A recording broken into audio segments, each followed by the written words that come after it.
Welcome everyone, you are listening to and perhaps watching Calling The Audible. I'm your host, Peeze Della Reeze. It is cold today, and I am joined by far more attractive, far more qualified co-host this week, and Corey Walwaski, Mr. CW himself. Thank you very much for having me, guys. First trip to the infamous basement. It's so we had we don't have a super wide roster to go to when it comes to podcasts, just because it's the burden of content for 3 hours is not something I wish upon sane people, unfortunately. It's Really much more... Sorry? Really make a guy feel special. Yeah, well, it makes it feel difficult. It's quite difficult, and it's not as easy as it seems when you're watching a show. And of course, you've been in the media for a while, so you get it. The group of people we have, our usuals that we go through is like GM and Simon. And both of them Terry. were so... Terry too. Yeah, Terry. But Terry, he let us know likely it was going to be tough for him to be here. It's like, okay, fine. And then we Simon's still not returning our calls. Well, yeah, he's not returning our calls. But I spoke to Simon and GM, and they were so adamant about finding a way out of work. They're not two people who do less for their FPF paychecks than Simon and GM. And I'm including myself, and I really skate by. I created a whole system where everyone writes articles for me. It's pretty awesome, actually. But do you like the new system, by the way? Your boss is right here. I know, I'm probably in the group that prefers the older one. Well, I mean, everyone does. Yeah. And myself included. The idea was to try and find solutions to other issues. And so we find those solutions that created other problems, which means we'll have to try something new in upcoming seasons. All that, of course, will be discussed over several alcoholic beverages at the next FPF Media Barbecue in honor of a specific FPF player who's unnamed on this podcast. So that's always interesting. Corey, so for those who are not aware, Corey's been on the staff now, 2 or 3 years? About that time? Yeah, about 3, maybe 4. Scorekeeper. You've written articles. You've now been on Calling The Audible. This is your first time around, right? This is my first time. Nice. Officially. Like in the case with most other versions, I'll be as gentle as possible. I appreciate it. He's lying.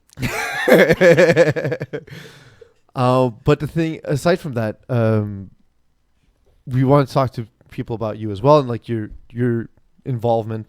So again, scorekeeping now on the podcast. You've done finals broadcast as well. Yeah, that's right. That's something that's something specifically that people don't know that it is as challenging as it is. Especially when you're doing. Have you done play-by-play yet or just color? Just the color. Okay, just the color. The color is not so bad because you're just talking football, but play-by-play. I remember my first time. I was like, "Bro, I was not ready for this." And then my favorite one was Simon was on one. And at one point, he just stopped talking. It was myself. I think it was myself, Darren, and Simon. And then I turned to Simon. And Simon specifically asked to do play-by-play because both you and Darren were like, "No, we can do it." And he's either like, one of us can do it. Try. Yeah. Okay. And he said, at one point, there was just silence for a good 20 seconds, which in play-by-play feels like an eternity. Yeah. And so I turned to him and I said, "Well, Simon, this is where you speak. This is the area where you speak." So we realized then it was difficult. We realized, doing Calling The Audible for as long as we've done it, that asking people to join on the fly is difficult. But we appreciate that. So all that to say is we super appreciate your willingness to come on the show today. Otherwise, me by myself for 3 hours is just an insane asylum. Yeah, no, I appreciate it for sure. Honestly, it's the one area that I haven't really dove into yet. Cool. So, hey, it's going to be rocky, but we'll try to have some fun.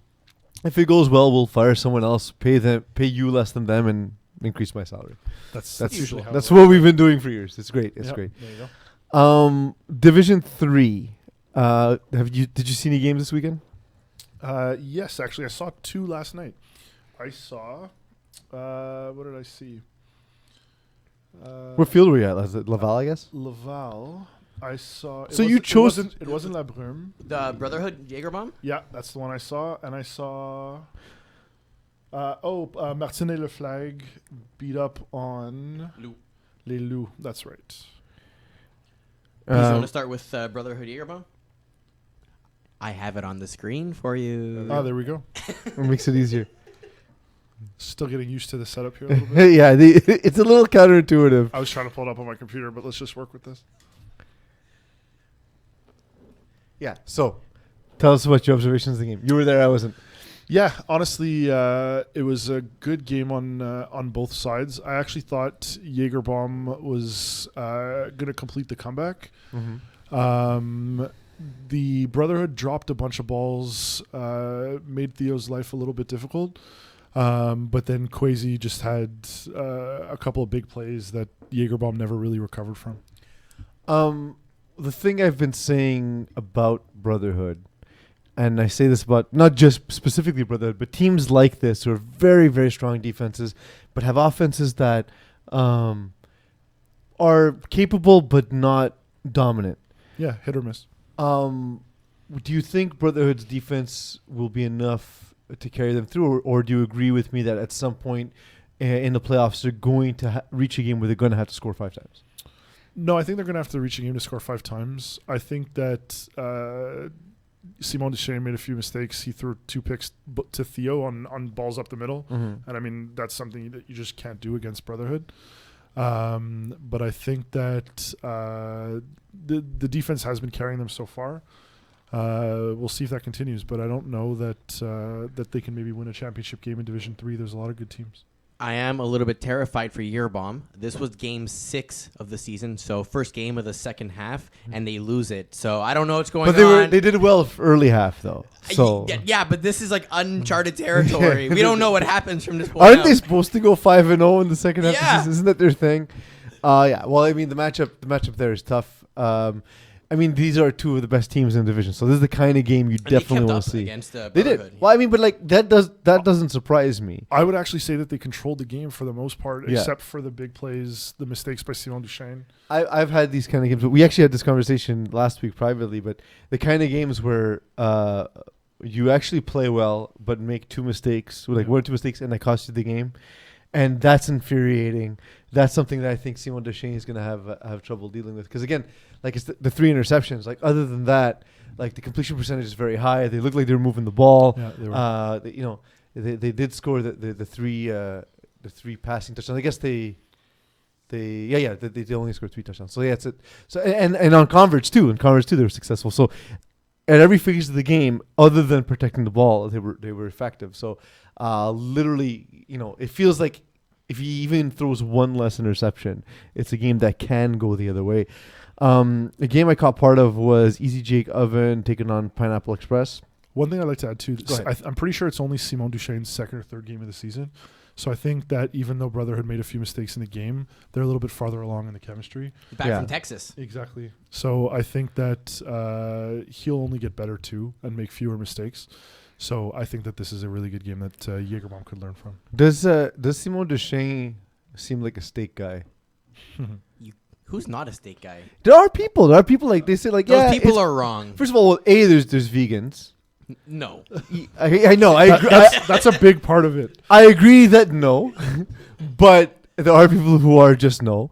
There are vegetarians, and I've also met people like I feel like this is kind of growing. I even work with a dude who's like this, who's like, yeah, steak's good, but like it's good. And I'm like, what do you mean? Like for me.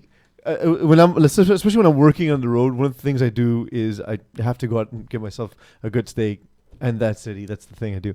And he was in Texas, that's why I'm asking, because they confuse barbecue with steaks, but that's okay. That's a whole other thing. When I've met a growing contingent of people who are just like, yeah, steaks are fine, and I've never heard that like till recently. Usually, I've met people who love steaks or who are vegan or vegetarian. So that's something. So a category in the middle does exist? Yeah, it does, apparently. Some nuance in the steak. Are you more category. of a ribeye or like a filet mignon type? I'm definitely a filet mignon kind of person. I've become a filet mignon person because I'm terrible. I'm getting old, and man, things affect my body in ways I could not predict in my 20s. Jesus. Yeah, I hear you. But yeah, so I caught part of Easy Jake Oven and Pineapple Express, and Pineapple Express is a team that surprised me early in the season because they were doing better than I thought because of the random collection of talent. It seemed like definitely talented, but I thought like it would take a second to come together.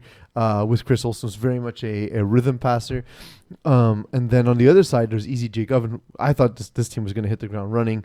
Like just they have the best combination of things when you have high division experience and underrated low division talent. Langbert's good at doing that. Yeah, well, that's his thing, right? And I would say that's the entire reason he went to quarterback the process was who can I move up to higher divisions, and that's that kind of team, and you see it across the board, whether it's Kevin Smoot and Marty Friedman being the guys that we recognize, and guys, of course, you and I will recognize being plugged into the league, guys like Dondre Borden and Noah Groper, but these guys are studs who far outweigh their rating in FPF. Yeah, you know what I mean?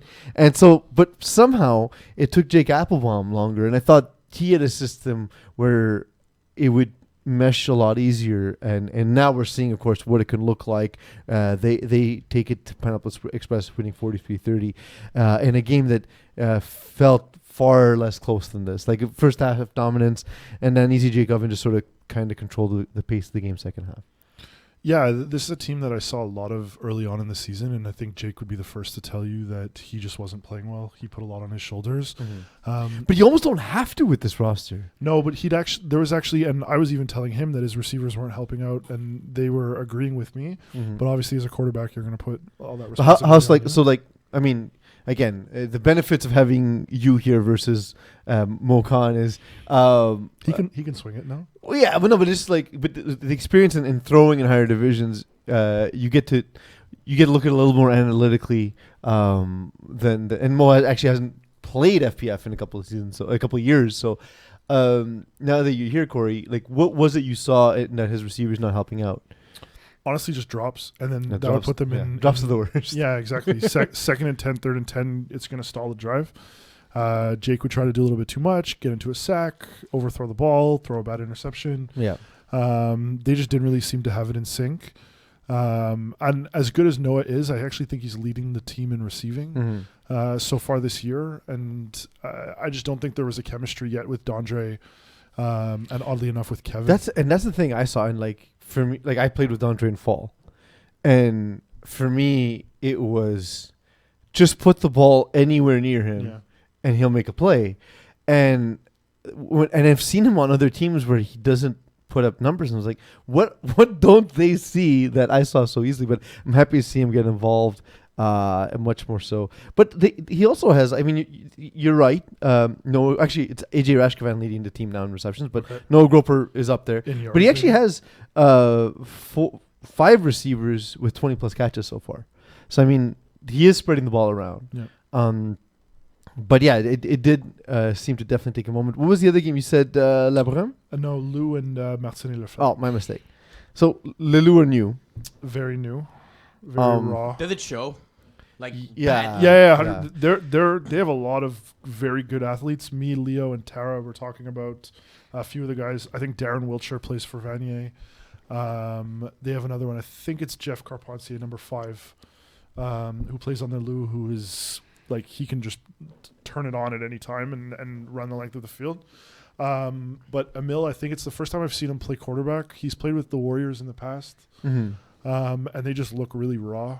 I saw them play a couple weeks ago. That was my exact observation. I saw them like warm up, and I was like, I didn't recognize the jerseys or anything. So I walked up to Simon. They have really nice jerseys. Yeah, I was like, who are these guys? And Simon was like, oh, they're the new team from Div 3, Le Lou. I'm like, oh, okay. I'm like, well, they look good. He's like, they're not. He's like, they're talented, but they're not a good team. And when I saw the game, I was like, yeah, okay, I see what you mean. Like they can move the ball down the field, but it's almost like they need deep strikes to score because they don't know how to move the ball methodically. They make mistakes on defense. They blow coverage. They don't know how to manage the game, and that they get down early and then start taking chances. And these are all things. They're nuances that in FPF it takes you a little while to learn, regardless of the talent. Eagle, one quick thing before we move on to talk about Martin Laflag. If we would have had a pre-show meeting. And by that, I mean, if I would have arrived more than 40 seconds before the show started. After the show started. Yeah, exactly. That's my count, too. Yeah, whatever. Had I not listen, man, my driver was late to drop me off. Okay, sorry about that. Jeez, First day on the job, I was here. Still your early. fault. it's his last day on the job. How's that? 0 stars. But the thing that I would have told you is that you need to tell Antoine Meunier a few minutes before that we're going to go to the call because he needs to get into a quiet area. Yes, I'm doing that right now. Yeah, I didn't. I just do it. I didn't have a chance to tell you before the show. By the way, we have Antoine because Meunier someone was late. Yeah, you already promoted that on Facebook. Anyway, so Martin Leflag, I didn't expect a ton from them heading into the season, but I liked watching them a lot. I saw them twice so far this season. They're a fun team to watch. Who would you compare them to? For people who are not as familiar with Martin Leflag, what kinds of teams would you compare them to in terms of like the style of play and so on? I would compare them to probably like a Vinny Gualano run offense. I like that. With like a Chris Millard, Marco Bertoldi type combination. William Marchand is probably one of the better players I've seen play in person. And then they have a few other guys. Justin Dion's really good. I was going to say Justin Dion is not even like there's games where he doesn't even feel like a central point of the offense. He's immensely talented. When they started, he was the guy who got all the action, and he didn't do a lot in this game. But I've seen games where he takes over, and Marchand's more the decoy. But it feels like they always have one guy who goes off each week, right? And it's one or the other. It's William Marchand or Justin Dion. I think we have to name Guillaume Moranger too. Yeah, Guillaume Moranger as well. He had 2 really nasty pick sixes in this game. And he just both of them are on out routes. He jumped both of them, ran it back, made it look easy. I think they have a really, really well built roster. Yeah, absolutely. Greendale Human Beings edge out Game Changers, a game between two sort of the middle to lower pack teams so far. This is the first time Greendale Human Beings in their inception in FPF have faced adversity. They're a team that kind of went under the radar / played in a division too low for their talent for a long time. I feel like this is the right area for them, but they're kind of struggling a little, and I think that's okay. I think that's all right. Yeah, I agree. I've never seen them actually have more than 6 people show up to a game, but they always seem to have exactly 6. Yeah. I think it's also like their team identity almost. Like they but running with their crew. You know? Agree. But the whole 2.5 Dan's family tree had been that for a long time. I remember the original 2.5 Dan's had 6 players on the roster. Period. Oh wow. And they were like, well, we all want to play both ways, so the only way we can do that is if we're only 6 people. Expensive seasons to do it that way. Yes. But yeah, that's kind of the way. And now, of course, we see in the case here with Greendale Human Beings, they have more than that on the roster, but they have, Shaq Lattimore's only played 3 games, Joey Taylor's only played 4 games, so kind of curious about who they roll out come playoff time. I don't think it matters. They run through 3 people, and Joltapuf I think is really underrated, and then it just goes to either Brandon or Zach for the most part. So the Joey Taylor offense is numbered 1 to 5. So when you're the 5, it's a rough life. When you're the snapper or the 1, it's a good time. Yeah, there you go. And so Danny Elwood's kind of evolved from running just Joey's system, but it's based off of Joey's system. So we are seeing that's the bulk of it. That said, I've seen Danny Aylward play through entire fall seasons where Brandon Aylward and Alex Joltapuf have like 95% of the offense. So you see a game like this where he almost has no choice but to involve like Kendall Myers. Like, how do you have Kendall Myers on the team and not involve him in the offense, right? Like, he's a legitimate Division 1, Division 2 caliber receiver. He takes the ball deep. He takes the top off the defense. Yeah. There's a rhyme that fits in here somewhere. Okay. You don't know the reference? DJ Steve Porter? It's Sorry, Randy Moss song. Right over my head. I know, but come on, like when I look at you, I don't think Randy Moss or rap or a song from 10 years ago. But when I see Kendall Myers, I do think Randy Moss. Yes, fair. It's just because it was you saying it, Eagle. And then on the other side, Game Changers are kind of that team where they have seen struggles and they've seen good times, they've seen lean times. where like when you look at this version of the team, how do you feel they fit into Division 3? For game changers, Yeah. I don't know. It wasn't too long where I think we played them in the playoffs in Division 4 with an old Bandits team, and they were really solid. I know Anton's played in higher divisions too, so he has some experience. But I'm a little bit surprised. They had a really good team. Panetta's a dominant player. But he almost relies on Jordan Pineda too much. Like, I think who was it we were talking to a couple weeks ago, Eagle, who said like 3rd and long, 4th and long, you can stand exactly where the ball's going on the sideline to Jordan Pineda. And Anton Sakis will go there no matter what. Yeah, no, and I mean he has double the amount of catches as the next person on the list, right? Yeah. So it's you're 100% correct. So that's why it becomes predictable, and I think as you climb the ladder, and something I'm learning too is you have to just get less and less predictable, because you might start off a game strong and do a few things that are comfortable to you, but then teams will catch on extremely quickly. I've learned that the hard way in Yes. Division 4 this year. And My God. you almost need to have 2 game plans Yeah. just to be able to succeed in the higher divisions. And I don't know that game changers. Oh, do. that's the thing. Like, we've talked about this for a while now. Is FPF is improving across divisions, and so like you would have said that about Division 1 and 2 5 or 6 years ago, whereas now you're saying it about teams as low as Division 4 and 5. I know it's in 3, but like you're we're talking about that in all divisions across FPF. We're going to talk to you about your team specifically because we have you here in studio. But before that, we're going to cut to Division 6 quickly and talk to Antoine Meunier of Trailer Park Boys. And we'll talk to him about his team and about what he's doing tonight. There you go. Yeah. What is he doing tonight? Do you know? Is that I a do know. spoiler? It's a spoiler. Hello. Hey, Antoine, how's it going? I'm doing good. You? I'm doing very well. It's Peeze here. I'm with Corey and Eagle from Calling The Audible. Thanks for joining us and welcome to the show. Yes, welcome. Thank you.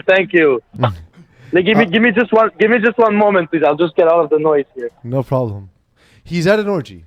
That's where he's at. That's a great place to be on a Thursday night. That's Yeah. the answer to the question of what he's doing tonight. Yeah, that's what he's doing. I was going to ask him about it, but he's got to leave the orgy, unfortunately, to continue the conversation with us. It did sound like a great time. I got to say, it sounded very classy. A lot of bow ties of various varieties. Bow ties. How much do you miss Mo already, Eagle? Should I Okay, have worn a bow tie? sorry, guys. How's it going, my man? It's doing good. Thank you. So It's, you're not actually at an orgy. Where are you tonight? If I had who? I said you're not actually at an orgy, like I've said on the show. No. Where I'm are at you? my restaurant. I'm at my restaurant in Montreal, Saint Laurent, Sainte Catherine. It's a busy night, Thursday night, so that's good. Which restaurant? And, Camille Le Central. It's a Hawaiian snack bar in Saint Laurent, Sainte Catherine. It's in one of the new food halls there is in Montreal. It's called Le Central. Yeah, I've been. It's awesome. I love the whole concept of these food halls opening up in Montreal. It's a really fun experience, and unfortunately, most of them open up in wintertime. But I'm excited to see how it'll be in the summer, Antoine. I have a question for you, actually. Before we get into flag football stuff, we might not even get into flag football stuff because I'm more interested by this other stuff. But about 5 years ago, I went to Hawaii with my now wife. It was our first vacation together. Which is really shitty because then where do you go from there, right? But that was the first time I tried poke. And since then, I've seen a million iterations of it popping up all over the place. Why do you think it's become so popular? Well, first thing first, it's not really the same Pokeball that we have here in It's not. Quebec. None of them are the and- same and as Hawaii. I Hawaii. can tell you that much. Yeah. So in a way, it's basically more like just the fish marinated in a certain way. But here it's really more like with the rice and salad and everything. But it became so popular because now the trend is to be healthy. It's a healthy trend, you know. So I'm competing with like 20 restaurants in here, and I'm doing really good compared to the others, even if it's winter, because I think that Pokeballs are really better as a summer meal, like when it's hot, you know, you want something fresh something something healthy, fresh, and it's not too heavy, you know. Yeah. But so far so good, and like you said, I can't wait for this summer. For sure. I'm excited. I mean, for me, it's not competition because when I go to those places, I hit up as many spots in one night as possible, and I try and get a sampling of as much of the food hall as possible. Yeah. Well, you should come on Saturday then, because on Saturday it's La Foire Gourmande. It's called. It's for Montréal en Lumière. It's this Friday. It's this Saturday. This Saturday. Yes, and all the restaurants that are open here are gonna have meals for $5 and $10. So you can like basically try everything for $5. So you bring $50, you try 10 restaurants. Basically, that's it. I do gotta try and convince my wife to let us go out before we go on vacation. But we'll see how that goes. But definitely for those listening, do check it out. I guarantee it will be awesome. Antoine, how are you finding your season so far with Trailer Park Boys? So far, so good. We had a lot of different player in our team since like the 5 past season. I think it's been 5 seasons now, I think. And I mean, we had the first season was actually the hardest one, like no doubt. Mm-hmm. We went like 1 win, 1 tie, and like 8 loss.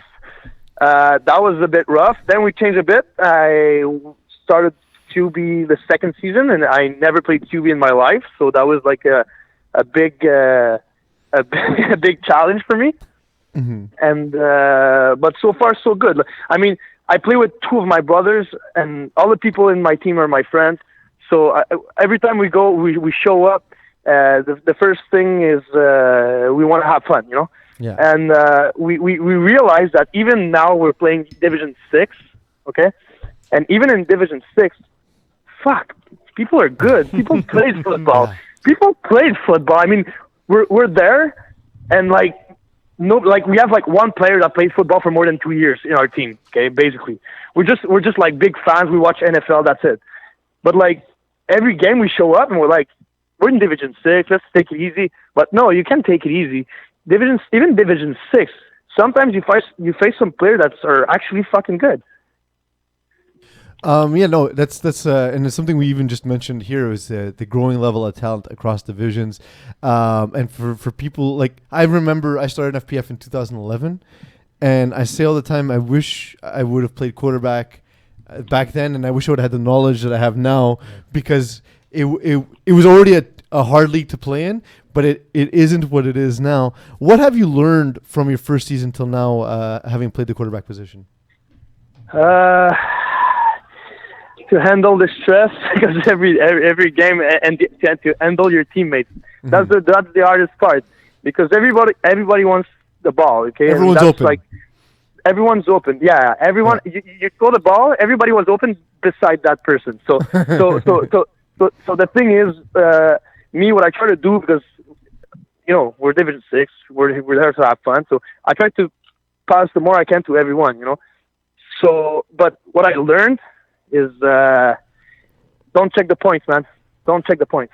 Yeah, that's true. Second half is always my worst half. That's for sure. I will say, Antoine, one thing I learned having played with a guy who played before you started in FPF, a guy named Fred Morissette, and we were playing Division 3, Division B.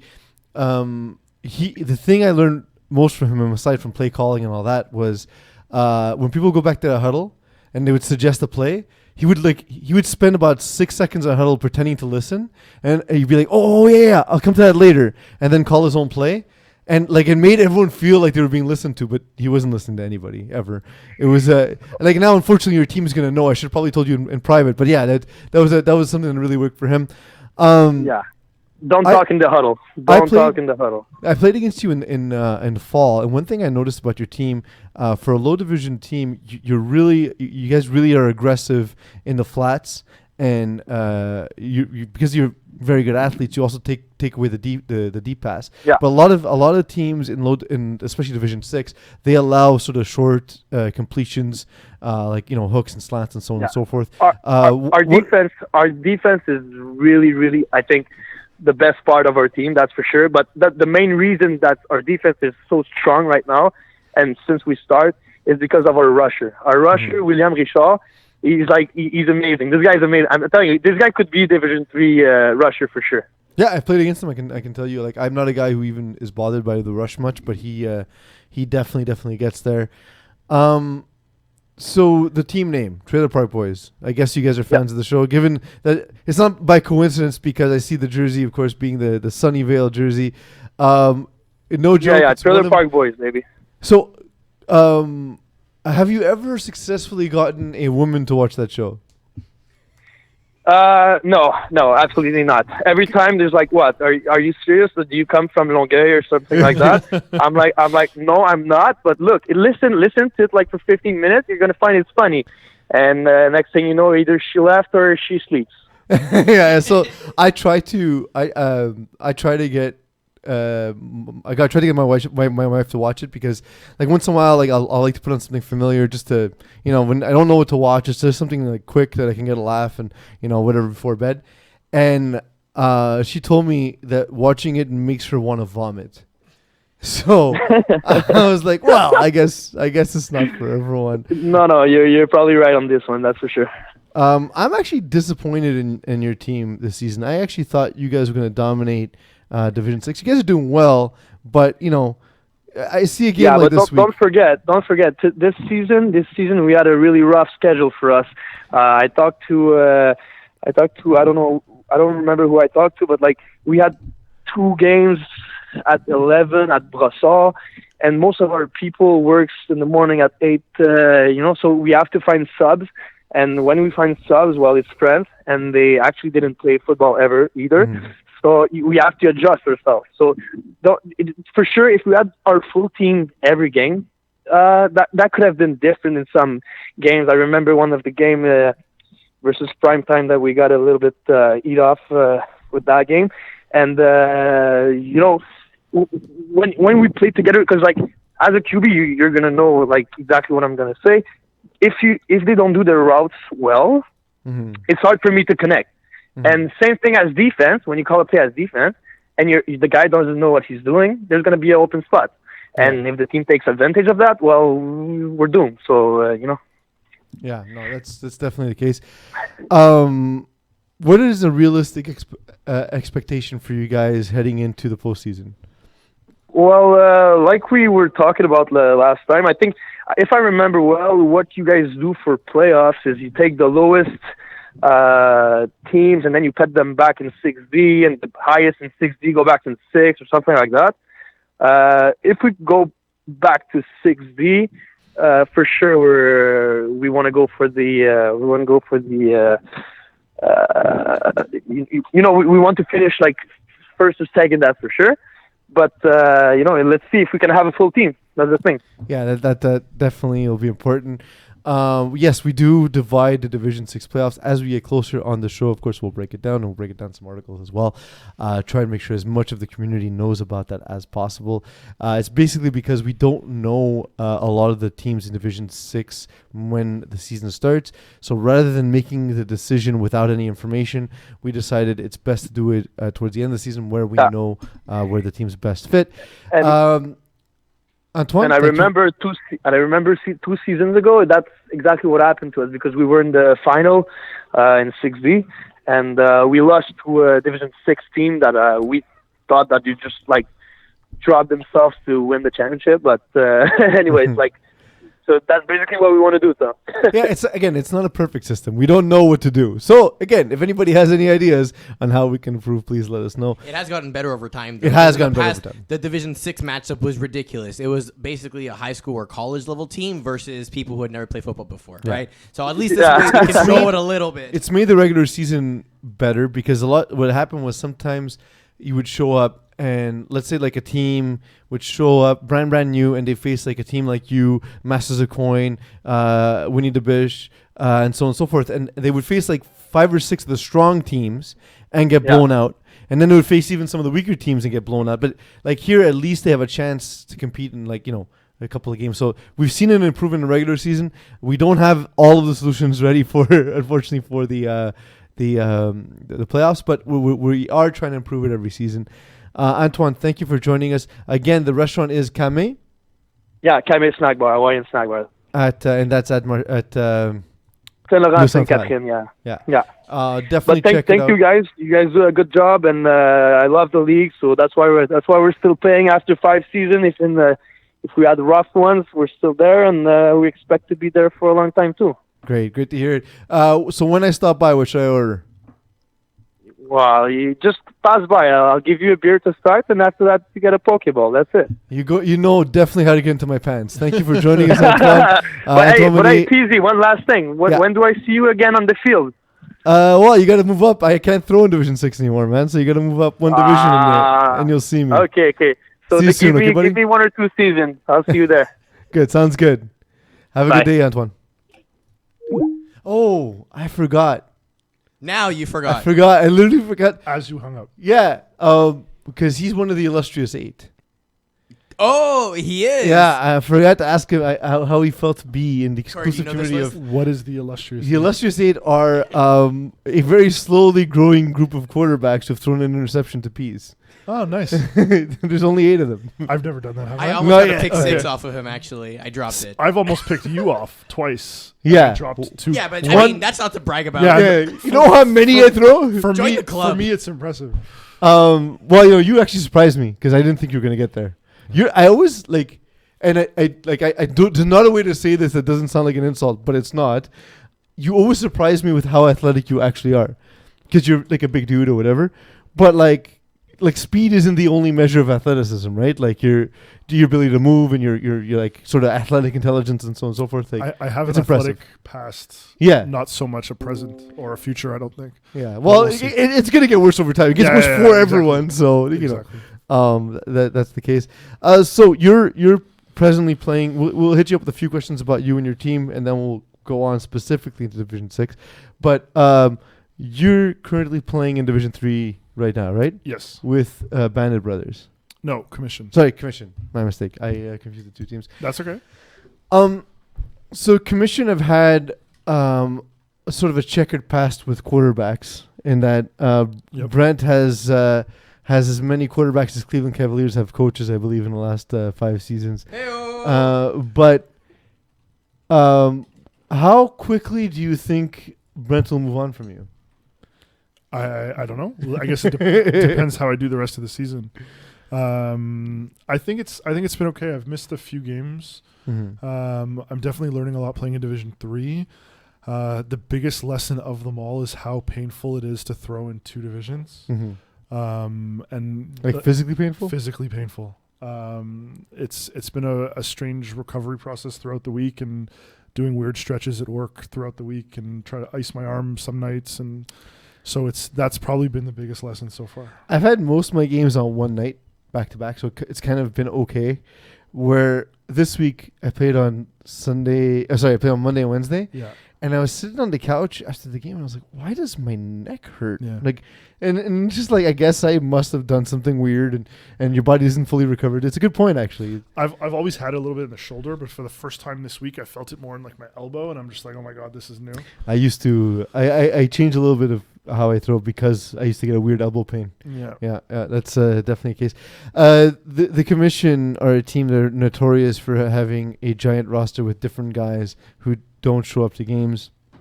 Have you found it tough to get any level of consistency given sort of that nature on the team? And yourself having missed games as well. Yeah, so I've kind of fell into that trap too a little bit. I've had to travel and do different things, so I've missed 2 games now. I honestly don't think that that's the case this year. So we have a really solid top trio. Well, actually more than that, but Samir, Keyshawn, Hassani have been really reliable go-to guys for me. Ben McMahon has been a pleasant surprise. The person I'm most impressed with, who doesn't look like much, but who's probably been my favorite target, is Kevin Donnett. I play with Kevin in Division 5. He's amazing. Yeah, so and he's the best person to have in a huddle. Yeah, exactly. And so he's been a pleasure to play with. I'd love to play with him even going forward. I'd love to even play with a lot of the guys on commission. But it hasn't been the case where I'm like playing with new receivers every week. It's mostly been those guys. And I think we build a pretty good rapport. If anything, the mistakes that have occurred in the games that we've lost together are like completely on me. I have no complaints with the guys that I'm playing with. Well, yeah, no, definitely a case. I'm happy to see you guys doing well, and hopefully best to commission for the rest of the season.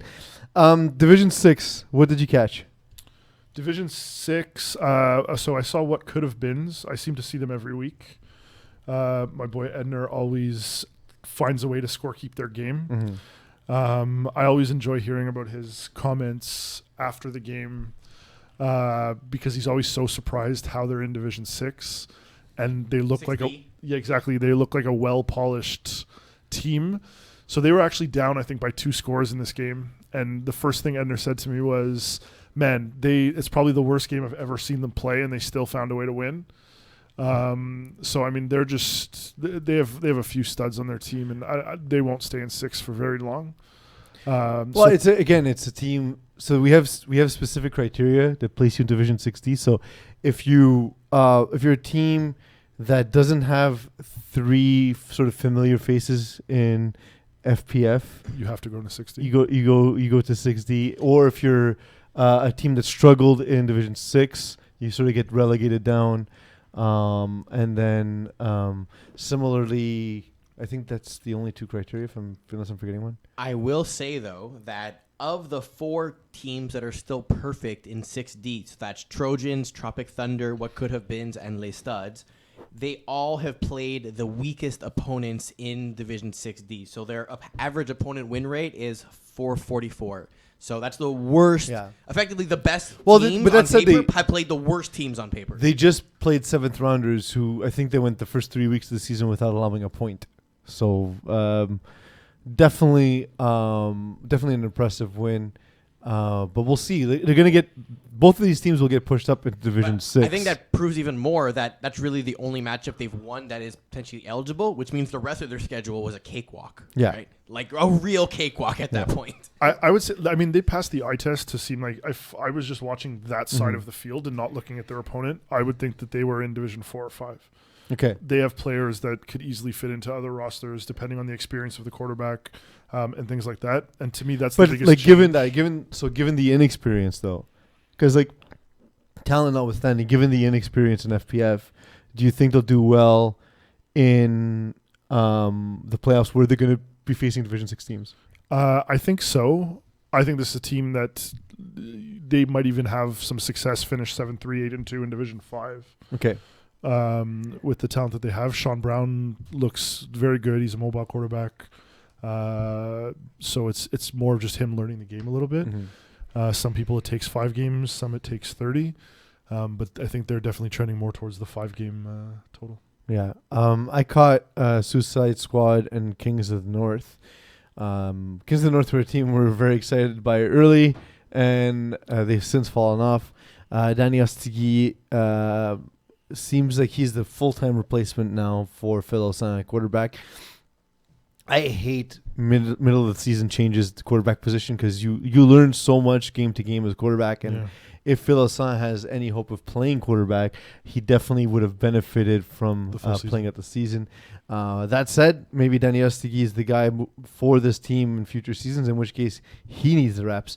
But on the other side, Alex Noel looked good, and the thing with Alex Noel is you see one attempt for 7 yards, one running attempt for 7 yards, and we know how fast Alex Noel is, but it's his ability to buy time that's kind of special, and he's making a concentrated effort to be sort of a pocket or kind of pocket passer, and that he'll move in the backfield, but he's still trying to pass the ball first. And I mean, he has a pretty good group around him. So like a guy like Alexandre, I know is not as well known as a guy like Gab Wiseman, but he's very talented, and we see in this game he gets the 2 scores. So he definitely has his targets he likes to go to, and the team, what I noticed is the playbook's simple. It's not something that's revolutionary, but it's executed very well, and it's just Alex Noel's experience and his ability, because he's mainly a defensive player, he kind of has that ability to understand what the defense is trying to do, and uses that in a way to attack the defense. Did you catch any? Sorry. In case our viewers are confused, this is a game from the past week, which we did not get to cover. This week, Kings of the North actually played Wolfpack, and Wolfpack had a forfeit on this one over here. So the 60-0 result. Yeah, it's been a rough week for me, guys. Oh yeah. It's been a rough week for me. But yeah, I was there for that game. Now that you pointed out, it does seem like it's been a while. Did any Division 6D games catch your attention? We got a forfeit, unfortunately. We had multiple forfeits this week. I don't know what's going on, but yeah, there was quite a few like league wide.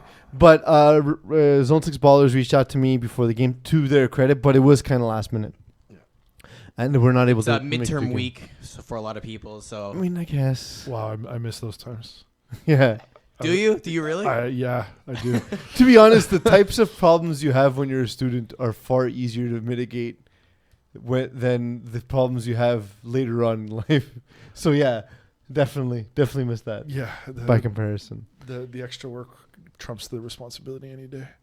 I saw a little bit of Inglorious Bastards and Killer Rays. They were on the other field in Saint Laurent on Monday. This was an interesting one. It looked like one of the guys on, I want to say Killer Rays.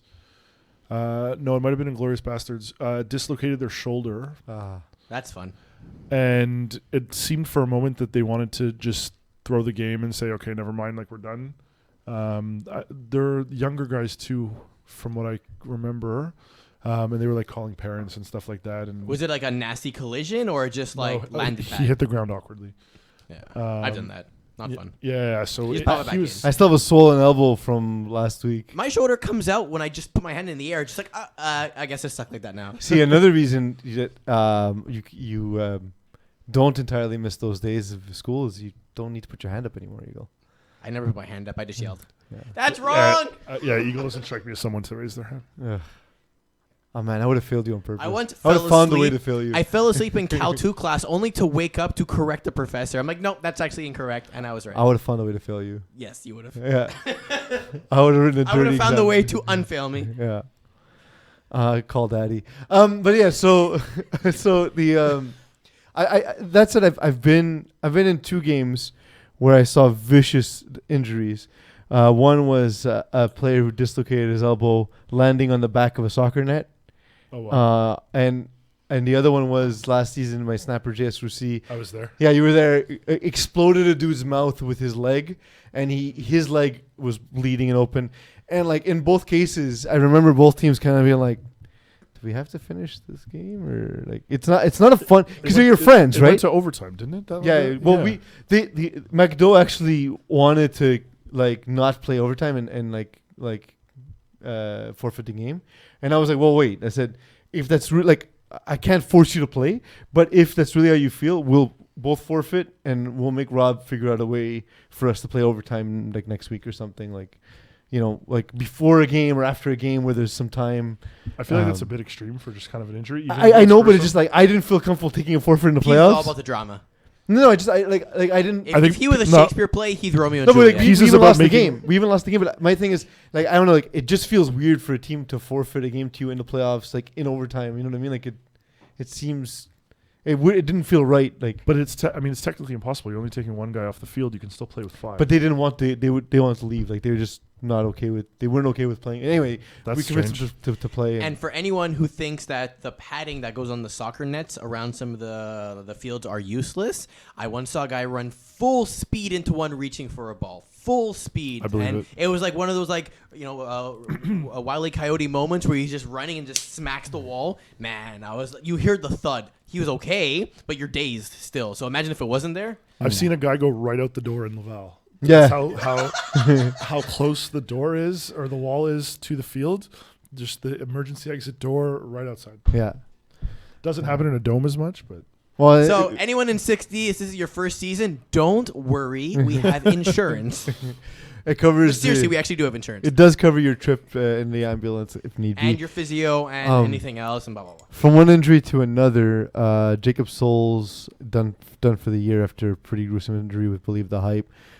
They've been out looking for quarterback. Eagle, do you know if they found anyone? I know they're searching for someone to add. I believe I know who it is, but I'm not at the liberty to disclose at this point. Whatever. We're not real journalism. We kind of are. Actually, no, fuck it, we're not. We don't have any integrity. My understanding was that there's a few posts on the wall looking for someone to work with. Dylan? I believe that they're going with... Do they hold I tryouts? know this.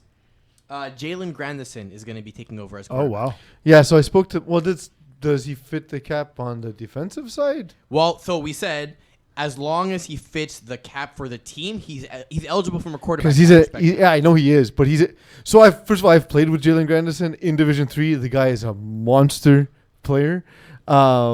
He's not a fully established quarterback, but on the defensive side of the ball, he's worth every penny of the 82.5 rating. Yeah. So I'd be surprised if he fits the team cap. The league has cleared him to play as a quarterback, but it's under the condition of, well, you need to fit the cap for your team. So if that doesn't happen, sorry. Like, we didn't check it ourselves, but they have to check it. Yeah, so anyways, I mean, look, if you can fit Jalen Grandison on your roster anyway, definitely fit him. Great teammate, great player. But yeah, I'd be surprised by that. He reached out for me to throw to him one year, and then he got injured, and I was super disappointed because I would have been throwing to him all season, and it just didn't work out. But I heard a lot of great things about Jalen. One more thing I will add in, because we're talking about this for I Believe the Hype. We do have a rule such that if you are injured to the point where you can't come back, you have a medical note, etc. Not only can you get eligibility for playoffs if, let's say, you got injured back in January or something and now you need to come back, but also you can transfer your games played to a player who basically picks up your roster spot instead. So there is. But is there still a rule that the player needs to be a similar cap hit or lower? Which I find the dumbest part of that rule. I remember the debate for a long on Facebook. Yeah, I believe we changed it. I can confirm. Okay, please let me know, because I always hate that rule because the team already needs to fit the cap. What does it matter if you're placing it with a player that's better, like has a higher rating or lower rating than the player that's there? So a team that's well under the cap to begin with, if they get a player that's injured, should benefit to add a ringer later on in the season. I mean, but they already can do that.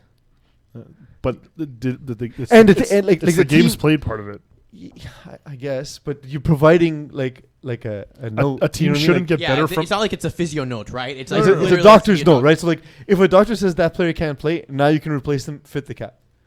And also, like, that's like saying, so like, if a guy in Division 3 who's rated like, let's say 80, and then there's a guy who we know is a stud playing in Division 5 and 6 who just doesn't have a high rating, that's okay, even though you've still stacked your roster. Like let's not pretend the cap is a perfect system. Right. If you're going to bring the whole rating system into the conversation, then I think that, your point is valid. Yeah. I think we've removed that restriction, but I can confirm. Shambles is a team both you and I like, and we're familiar with a lot of the players. Why do you think Jonathan Perez is struggling this season with them in Division 6, where he's doing well in Division 5? I think it's just with his Division 5 team. He has a little bit better of a support cast, so guys can kind of bail him out from being a new quarterback. Noah Groper's a beast on that team. So. Yeah. He is. He's amazing. Well, he's amazing in every I played division. him this week. Three touchdowns, 140 yards or whatever. How many teams is Noah on? Is that third now? 3, yeah. 3, 4, and 5? I believe so, I played against him in 5. I played against him in 3 and 4. There we go. So wait. Easy Jake. 3, 4, 5, 6? Easy Jake. 3, 4, 5. Yeah, 3, 4, 5. Because then Jonathan throws with him in 5. Allow me to confirm. No. It's 3, 4, 5. Because Easy Jake. Okay, I see what you're saying. Sorry, half a star. I misunderstood. I thought Eagle was saying he was on this roster as well. My mistake. So I think as a quarterback, you're saying not having a player that caliber. Okay. Like I'm having a good season this year in Division 4, but that's largely in part of my support cast. And I think Jonathan's experiencing the same kind of thing where the support cast is helping him elevate his play. It's tougher when guys are having a little bit more trouble getting open, running our routes a little bit not as well, and so that I think has the biggest impact on JP. That's fair. Tanking for Tua's season's been up and down. They had early season success, mid-season struggles, and a surprise win against Masters of Coin. They also had a competitive loss just last week to Winnie the Bish. What can we make of this group? They're not doing it right. Tanking means losing. I know. So they don't understand. I mean, they're under 500. It's not. They're on the right start. They have some FPF vets. It's tough to say. I mean, Rockman's solid. AJ's dominating Division 3, like we talked about. So they definitely have the tools there to be able to succeed. I think for Ryan, a little bit too many interceptions overall on the season. Bad timing, I'm sure as well. So I mean, they'll definitely get better, but for now, it's not perfect. They got to bring some veteran coaching back with big bad Barry Raskovan to sit on the sidelines and help him out. Does he make it to all the games like he does in I Division forgot about I haven't that. seen him in a while. I've seen him. I forgot about that. I thought you were going to talk about you and Pease's short career as coaches. well, we're still. Hey, I didn't show up for the 0-0 teams and basically Yes. be like, Like, here's some very basic things. That's coaching, right? Yeah. That's the hardest kind of it coaching. works. It works. It's Most actually of the easiest teams- kind of coaching. It's because it's like, here's 3 things that can help you just not hate your life every time you play FPF. So there's a group of teams in Division 6D that are below 500. And then looking at teams specifically like Killer Rays, like Diablos, Goon Squad, Replacements, Green Wave, Buccaneers. I hate that name. Yeah. Buccaneers. Stupid name. What's that from? I don't care. It's dumb. Which of these below 500 teams can surprise us in the upcoming postseason and why? So they'll need to make the playoffs, and who can surprise us from that group? I don't know. Given that they're likely that they may get relegated to Division 60. I don't know that I know enough about those teams. Well, you got to make it up. I will say. If you think that's bad, wait till 35 plus. Yeah, Channel no, your right? inner analyst. No, 35 plus. I know a lot of the guys. Worst case, make up criteria and just use that. Pease likes to attack the names or certain different things. Oh, I remember last week it was teams that have a tie you didn't like. Yeah. There you go. There's logic there. I mean, here for the beer. They're there for the right reasons. So hopefully they can, if they can have. No, some but specifically success. like the teams like 3 and 4, 2 and 4, like the ones Okay, the ones like that actually have a chance. close to making the playoffs. I would say Like Green Wave, Diablos. I was gonna say I'm surprised Green Wave is doing as poorly as they actually are. So I've seen that meme on Facebook of them showing up to the game with Toon Squad. J.R. Verge and Tony Curry and everything. Yeah, exactly. So I mean, they have to have some kind of success. So I think they'd probably be on my list. Goon Squad is a team that's been there. Diablos is a team that is kind of surprising. I mean, they have a ton of experience. I know François Martin is not throwing, but I wouldn't be surprised if they find a way to turn it around. Sometimes you just need a spark. Stiffy Arm has lost to Tropic Thunder and Trojans. Did we anoint False Kings early on in the season, or are they truly one of the better teams at 60? They are lower down there pretty much. Yeah, 463 average win rate. And they lost their 2 games against the better teams. So So do you think that they're actually a team that's truly competitive, or they just taking advantage? Like, are they beating bad teams and losing to good teams? Yeah, I think so. And I think that just shows Kalela's inexperience at quarterback. He's a really old friend of mine that I didn't even know was playing FPF. So I found out that this is a work team of his. Oh, that's cool. That's where guys like Castile come into the play. And so they have guys that can do really well. He's just going to have games where he's going to get surprised by the defense and just not look good out there, I think. And he'd probably tell you that too. So I think when they run into teams that are a little bit more experienced but maybe not as talented as them, they'll struggle a little bit. Yeah, absolutely. Corey, first hours in the books. There you go. We got another 2. You got to put up with me for another 2 hours. I only signed up for one, though. Yeah, no. You're here the whole night. Unfortunately, Eagle, who do we got lined up in the interview for the second segment? Well, I wanted to test Corey. Do you know anything about Brazilian folklore? I do not. Absolutely nothing. So if I were to tell you about the Mapinguara, you would not know who that is? No idea. Is that Bachaalani's nickname? Yeah, the Brazilian Mapinguara. Because for years it said he is my favorite Brazilian FPF player. He is Is not he the only Brazilian. one you know? He's not Brazilian. Oh, okay. So I don't know any. But if you are a Brazilian FPF player, please let us know. You'll become my second favorite. Hour 2 ahead after this.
Welcome everyone, you are back and listening to Hour 2 of Calling The Audible. I'm still Peeze, you're still Corey, you're still Eagle, and you're still watching, I hope.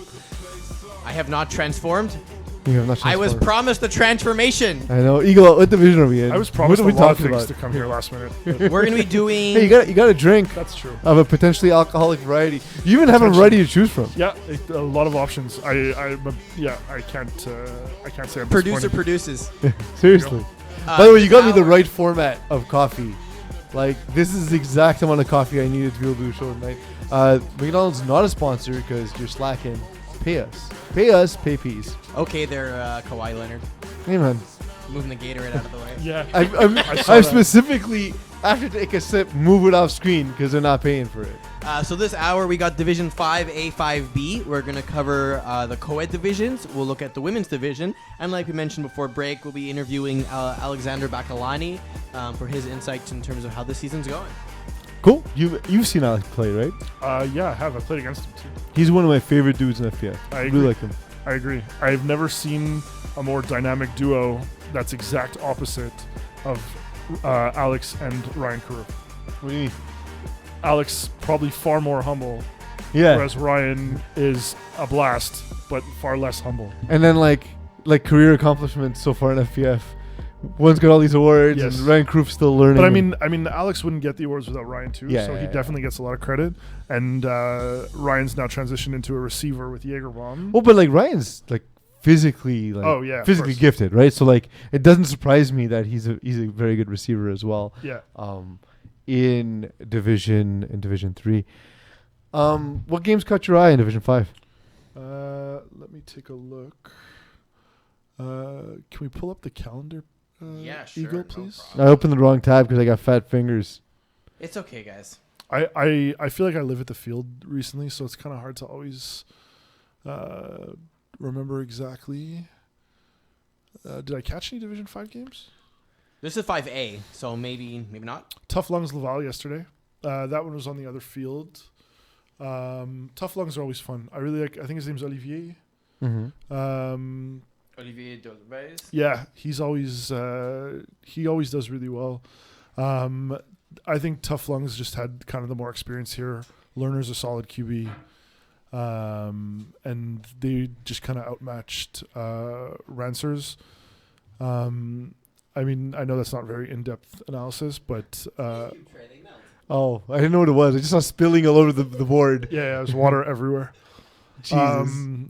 But I caught glimpses of it. Lerner was able to kind of march down the field. He made a few mistakes, Mhm. but other than that, he didn't have too many incompletions, and I think Tough Lungs were just a better team in this one. I'm liking what I see out of Tough Lungs, and that for years it was Matthew Lerner just chucking it up to his brother. And yes, Justin Lerner is amazing, so he makes ridiculous catches. Yeah. But like to see 4 touchdowns across the board, to see 3 different receivers with 6 catches, that's how you develop as a quarterback. So yeah, he's not perfect. He's going to make mistakes. He doesn't have a rocket, but he's learned and created a system where he can be successful. And like I'm kind of surprised because the raw talent on Rancers is nasty. But they were missing their quarterback in this game. They were missing Jeremy Ledoux, who normally throws 4 Rancers. We see Guillaume Danger or Guillaume Dagger, sorry, gave it a run. Phil Anchill threw 1 pass for a touchdown, but that's because Phil Anchill's a monster. I was surprised Ricardo Desrosiers didn't get more involved too in this game. I mean, But like when you don't have your quarterback, right? Like that's because again, like, but man, you just gotta chuck it up and because the receiving core having Phil Anchill and Desrosiers is absolutely insane, right? Yeah, exactly. For this division especially. So, definitely throw it in their direction. Let them make plays. But Tough Lungs earned the victory there. I got a message about this game, Eagle. The score is potentially wrong. I'll forward it to you later. K Squad beat GLC. I think it's been corrected. Isn't the one that was 34-32 originally? I don't remember. Yeah, I remember reading this. I think this is right. We did verify Okay. this working. Yeah, I agree. I think that's correct. Okay. Let me check the thread. But yeah, I'm not in that chat. As you group shouldn't How- be. I don't want to be in it, but sorry. You're complaining about not being in a group chat? No, I don't want it. I'm just saying, I'm stating it as a matter of fact that it's one of the only groups in FPF I'm not involved with and have no interest in being a part of because I've now joined another one. my God, we have so many different group chats. It's, Yes. it's insane. And my brother is involved in so many of them, and he gets angry because he has no patience. But anyway, that's a story for another day. But K Squad won this game. It surprised me, to be honest, because Emile Plant's kind of an up and down quarterback. And he faced off against GLC, who was immensely talented. Hyman Long got picked off 3 times. That's not something you say often. No. But K-Squad legitimately confused them at times. And then, like, late in the game, Hyman Long sort of found his footing and was throwing up passes to his very talented receivers. Kevin Lubin had a great game. Mendy Carter-Sean, of course, is... he's never not going to have a good game. Just immensely talented. The game actually wasn't even as close as it looks. K-Squad had a 2-score lead. GLC scored, and K-Squad even just gave them the 2 points. They conceded 2 points to end the game. And game was done with 5 plays remaining. They just called it. Or 4 plays remaining, they just called it. Not even, yeah. But there's no benefit to play those plays for K Squad, so they did. Yeah, fair enough. But yeah, it was a great performance by Emile Plant. It wasn't this game. It was the Buffalo Wild Wings game. So yeah, but it was. But it was still a 40-32 was the correct score. So Kevin Lubin messaged me about it had to do with the points against. I'll forward you the message when we're off the show, Eagle. So yeah, I'm not too sure what the score.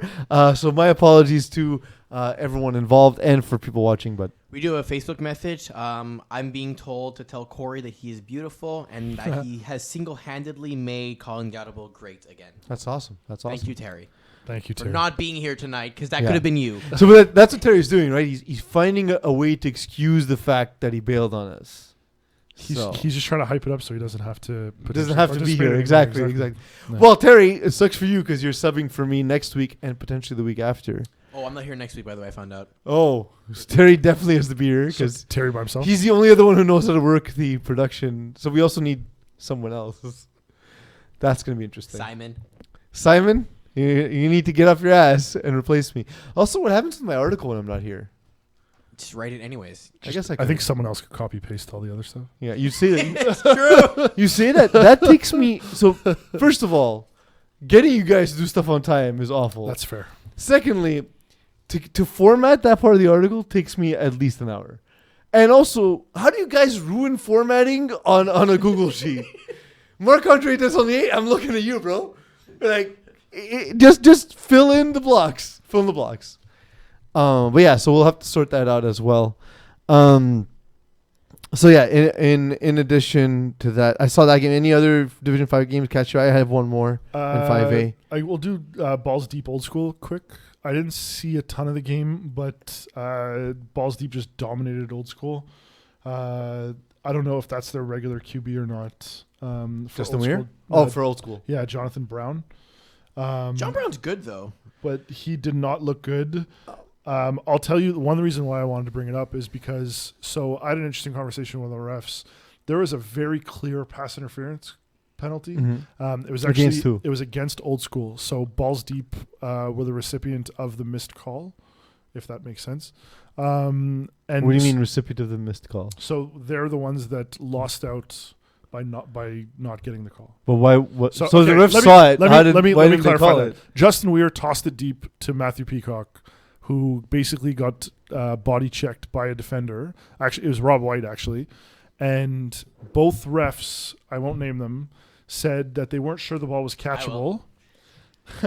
So they weren't sure that the ball was catchable. Mm-hmm. So therefore, the ball being catchable was a key element in calling the pass interference. Okay. My argument towards it Go ahead. was no player on the field should get body checked no matter what. So we have unnecessary contact for that reason. Correct.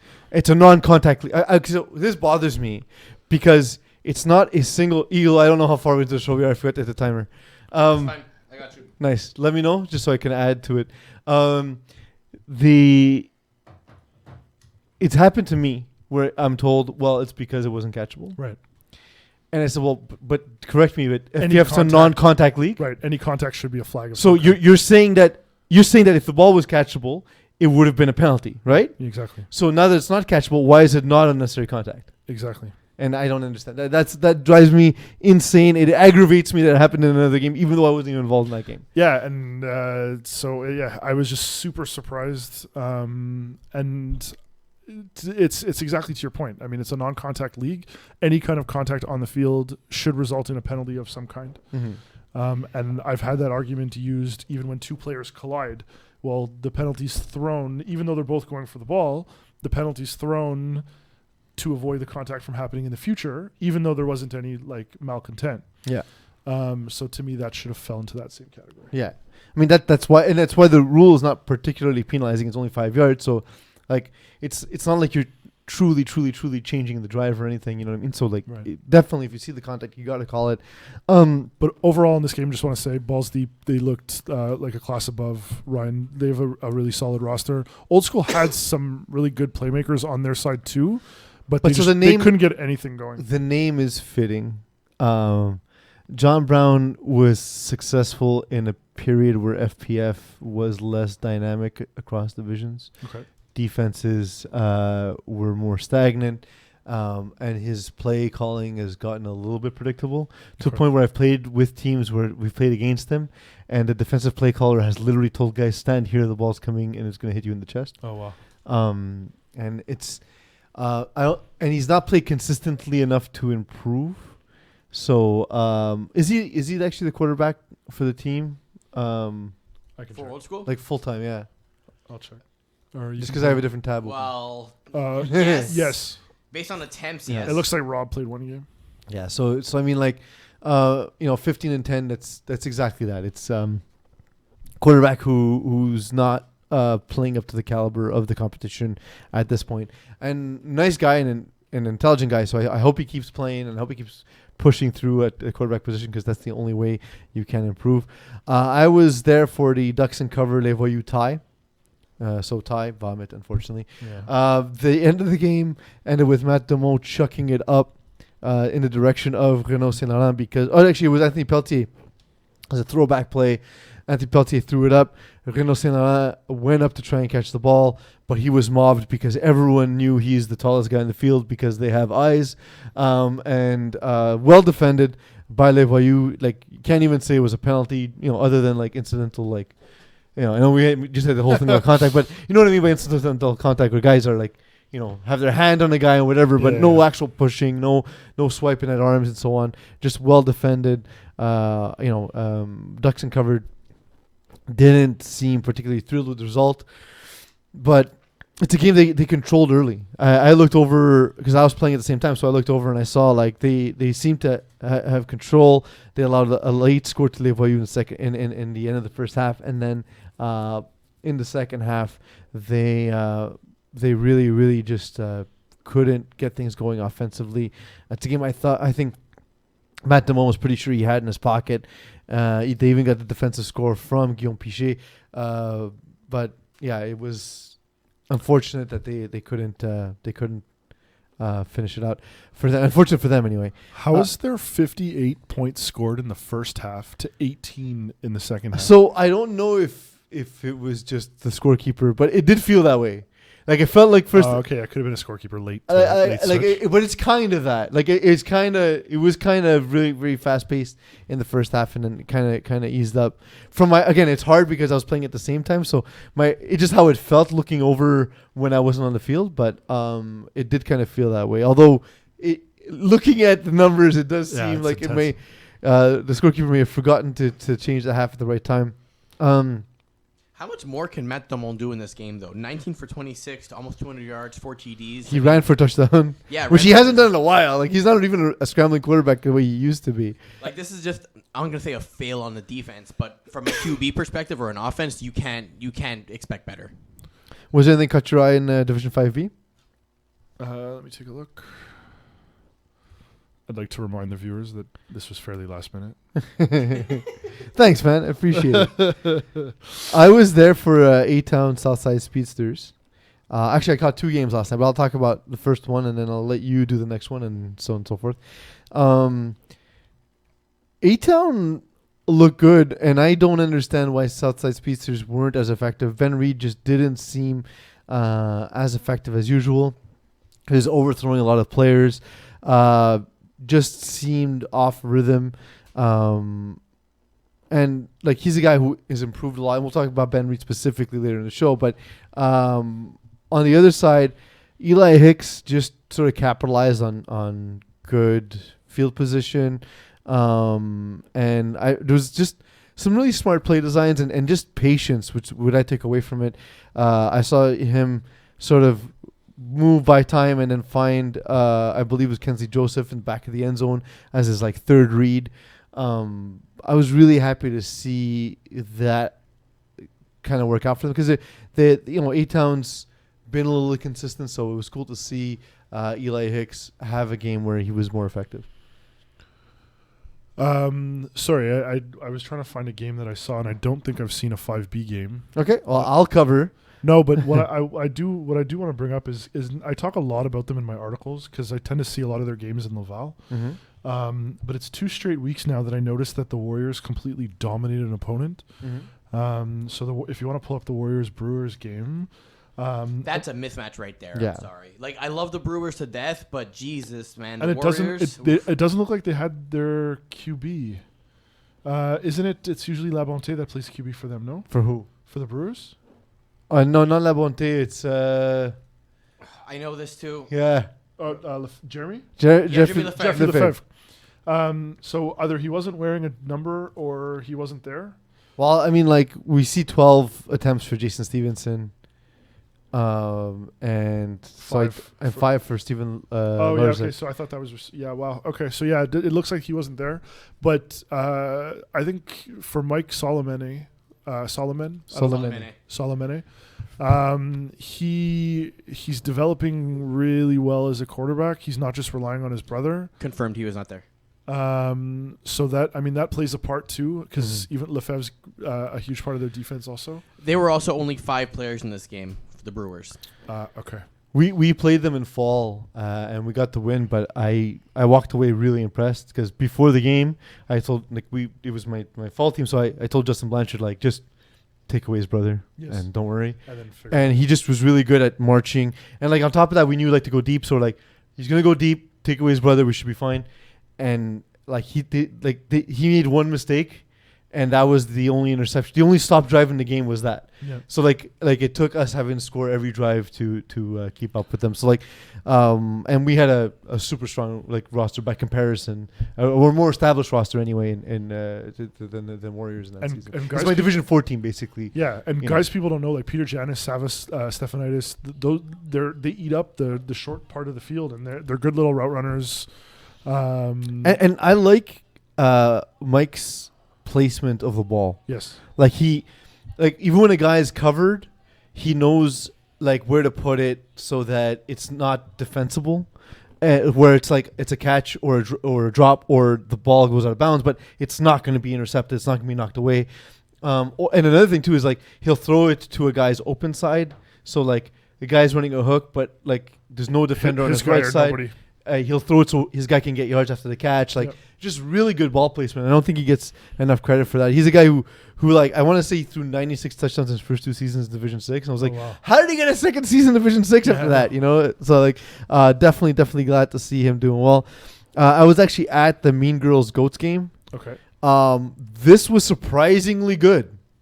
I thought I was there, and given the fact that Goats are new, and given the fact that Mean Girls are also new but have struggled, I thought I was gonna have to remove my eyes from my head before having to sit through this game. But I was pleasantly surprised. Anthony Kaltzis has looked great.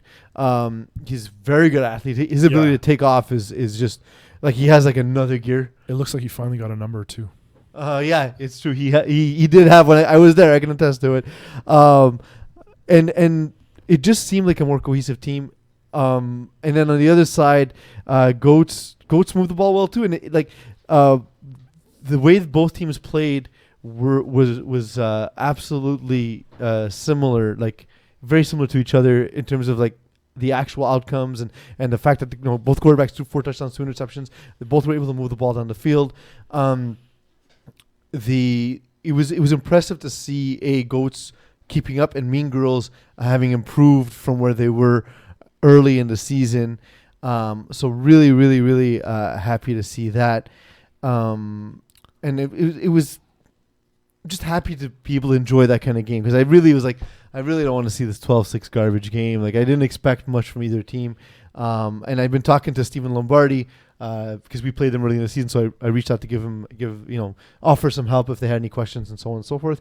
But they seem to be on the right page, so I'm happy to see that. And we do have Stephen Lombardi in chat saying, "Mean Girls with the big dubs. We're making a comeback, boys." So well, no, definitely. They have a ton of talent. Yeah. Well, even when we played them, they just were lost. Like they didn't know what they were doing, but like it was clear to me that it's not for lack of athleticism or lack of ability. No, and I think to me, Kelsis is like the epitome of a lower division athletic QB that's trying to figure out the game that can explode. That's the one thing I was going to say is on both sides, the play concepts and they're not like real progressions. They're not. It relies on athleticism, and so I think that both quarterbacks are going to need to learn that to take the next step. But in the meantime, be an athlete, make plays. That's an underrated thing in FPF, especially in lower divisions. For now, rely on that and then pick up on things you can learn about. You can learn as you go along in FPF. It's funny how some teams have like live or die mentalities in FPF. Eh? Like some people, you can never play man, so it's you live and die by the zone. Or same thing, like their offense is just one-on-one battle, so you live and die by one-on-one. So when we played them, this is again they're inexperienced. When we played against Mean Girls, they started off like basically 10 yards back, so it was just hooks and slants, and then. At one point, we were calling a lot of crosses and drags, and they said, I heard him scream from the sideline, "Guys, they're killing us with these drags. Play man." And I was like, nope, that's not the appropriate response. Yeah, I know. And so, again, we talked after the game, and again, they're new to FPF, right? They're learning. So that's something that they'll come across for sure.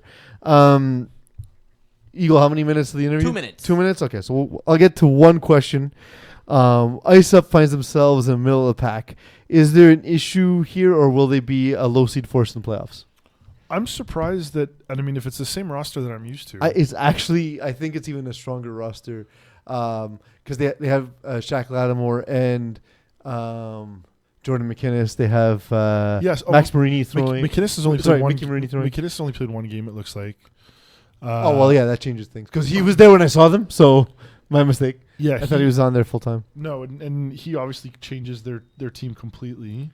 But still, like the team is still pretty stacked. The Marinis, Shaq Lattimore. Shaq Lattimore is as unguardable as you get in Division 5. Well, yeah, and so is Marini as a QB too. I mean, I'm very surprised that they're even in Division 5. I think it was a season or two ago where I played them in the finals. I think. Yeah. In Division D or 4. So it's surprising to see them actually go in the opposite direction as most teams. But this is another example of a team that rely on their athleticism to win them games, right? I mean, it's not necessarily granted, they're still good football players, but it's the system that if you haven't developed it and you've just been successful because jump balls or because speed or whatever it is, eventually it catches up to you. I remember when last time we had played whatever version of them they were, it was a 12-yard seam thrown to Jordan McInnes at 12 yards in the air, and it's like, well, what do you do? Yeah. You can't, Until you play a team who undercuts that, right? Yeah. So now that we're done filibustering, answer my question. What was your question? Is there an actual issue here, or do you think there'll be a low seed force in the playoffs?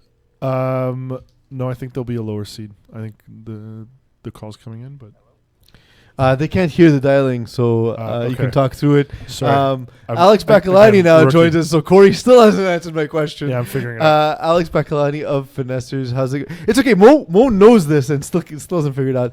Cool. Alex Bachaalani, the Brazilian Mapinguara, my favorite Brazilian receiver in FPF, joins us. He's the receiver of Finessers, of course. How's it going, my dude? What's good, guys? I'm all good. How about you? Good. How's your life changed since becoming Brazilian? Bro, like, I still remember the exact podcast where it happened. It was maybe like 3 or 4 years ago, and like I think Peeze, you said like Bachaalani. What kind of last name is that, right? Yeah. And I forget who it was, but somebody did a research on Google, and they said Probably like, oh, Eagle. it's Brazilian because there's a big Lebanese community in Brazil, and then it just stuck, and you just started saying the best Brazilian receiver, whatever your favorite. I don't know. I mean, you are the best Brazilian receiver in FPF. Like to this day, there isn't one I guess. with more accolades than you have for sure. Like that part of it is not disputable. How's your night going so far? All good. Just finished work. Just finished work. That's awesome. That's awesome. So Yep. you have what, 3 receivers of the year? 4, I just checked. Sure, 4, eh? And was Yeah, that 4? 4. Was that 4 seasons in a row?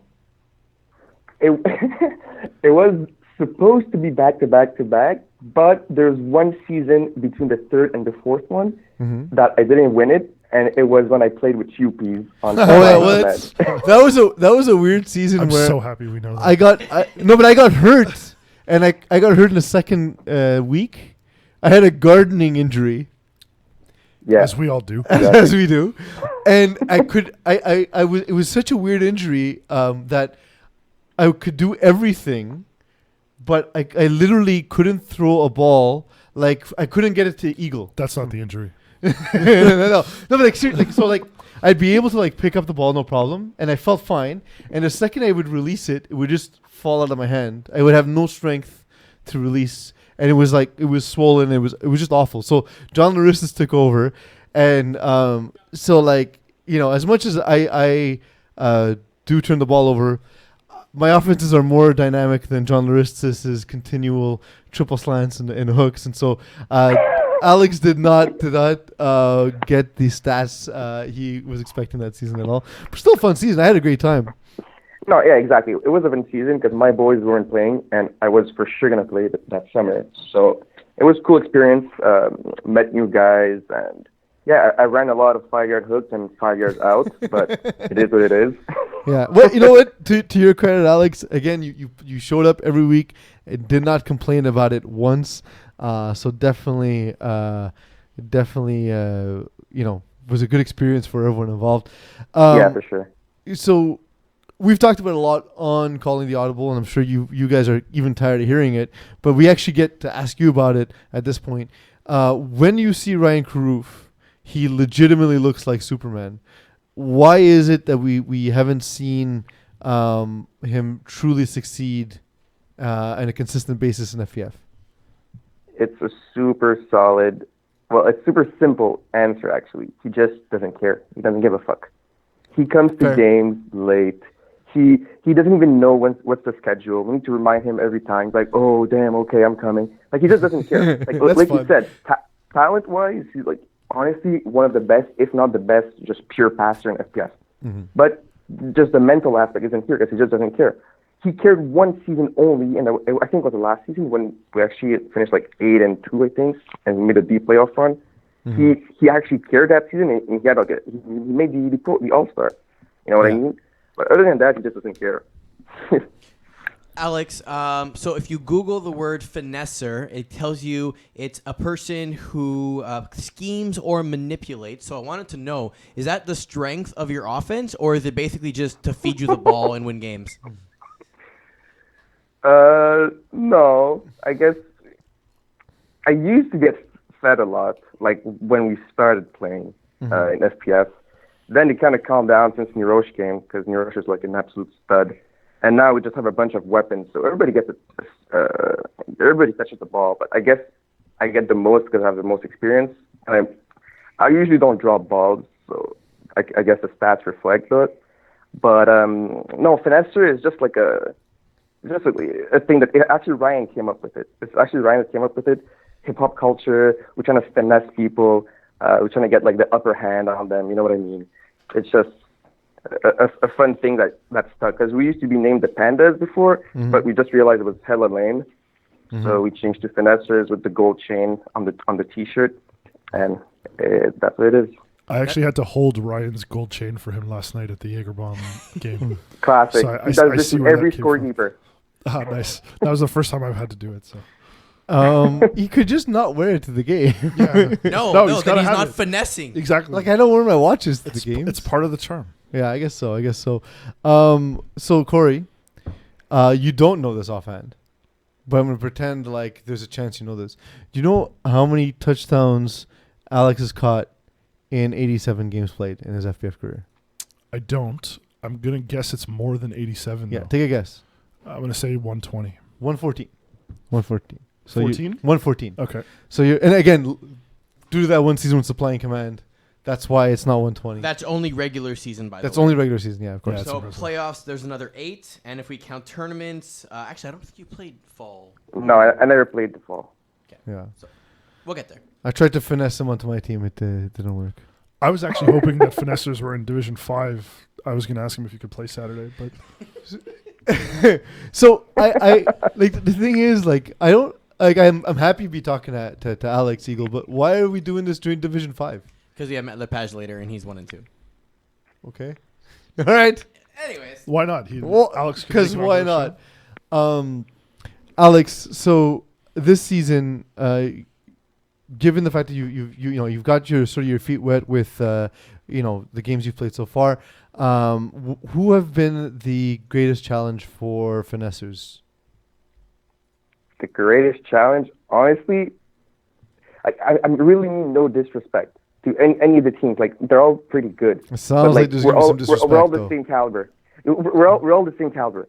I don't really think that they're way better than us or there was a super hard challenge. We just play like trash this season. We're absolute trash this season. Like quarterback play and defensively, we're just absolute trash. A bunch of guys are always missing at the games.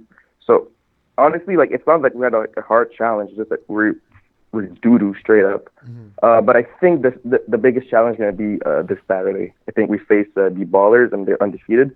Yeah. Plus, we're going to be missing Nirosh and Lucas, I think, like one of the best defensive players. So yeah, we're going to get spanked. That's not fun.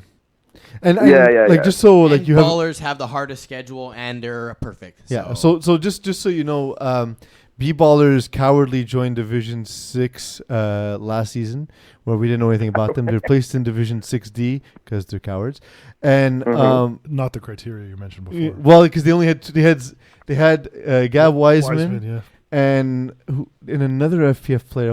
Maybe Zach Sworn. I don't know. They had two No, they FPF, didn't have so Sworn. they didn't meet the criteria to be in Division 6. it's like they knew. And then frustratingly, like we found out later that they're like, A C-Shep team, not only no? do they have like tackle football accolades, they also have flag football accolades. And I was watching them play, and I saw a Division 6 quarterback receive a rolling snap from his snapper, and I was like, yeah, that's not Division 6. That's What do you mean by a rolling snap? like he starts rolling, rolling out, and and the the snap snapper went in hits one him direction. while he's in motion. Yeah, that's not Division 6. No, that's not Division 6 at all. And so yeah, so good luck. They are much better than even like most teams in Division 4. Like having moved up all these divisions, they're still better than most of the competition in Division 4. But I mean, they're not violating the cap in any way. It's just sort of like a loophole that they sort of got caught in.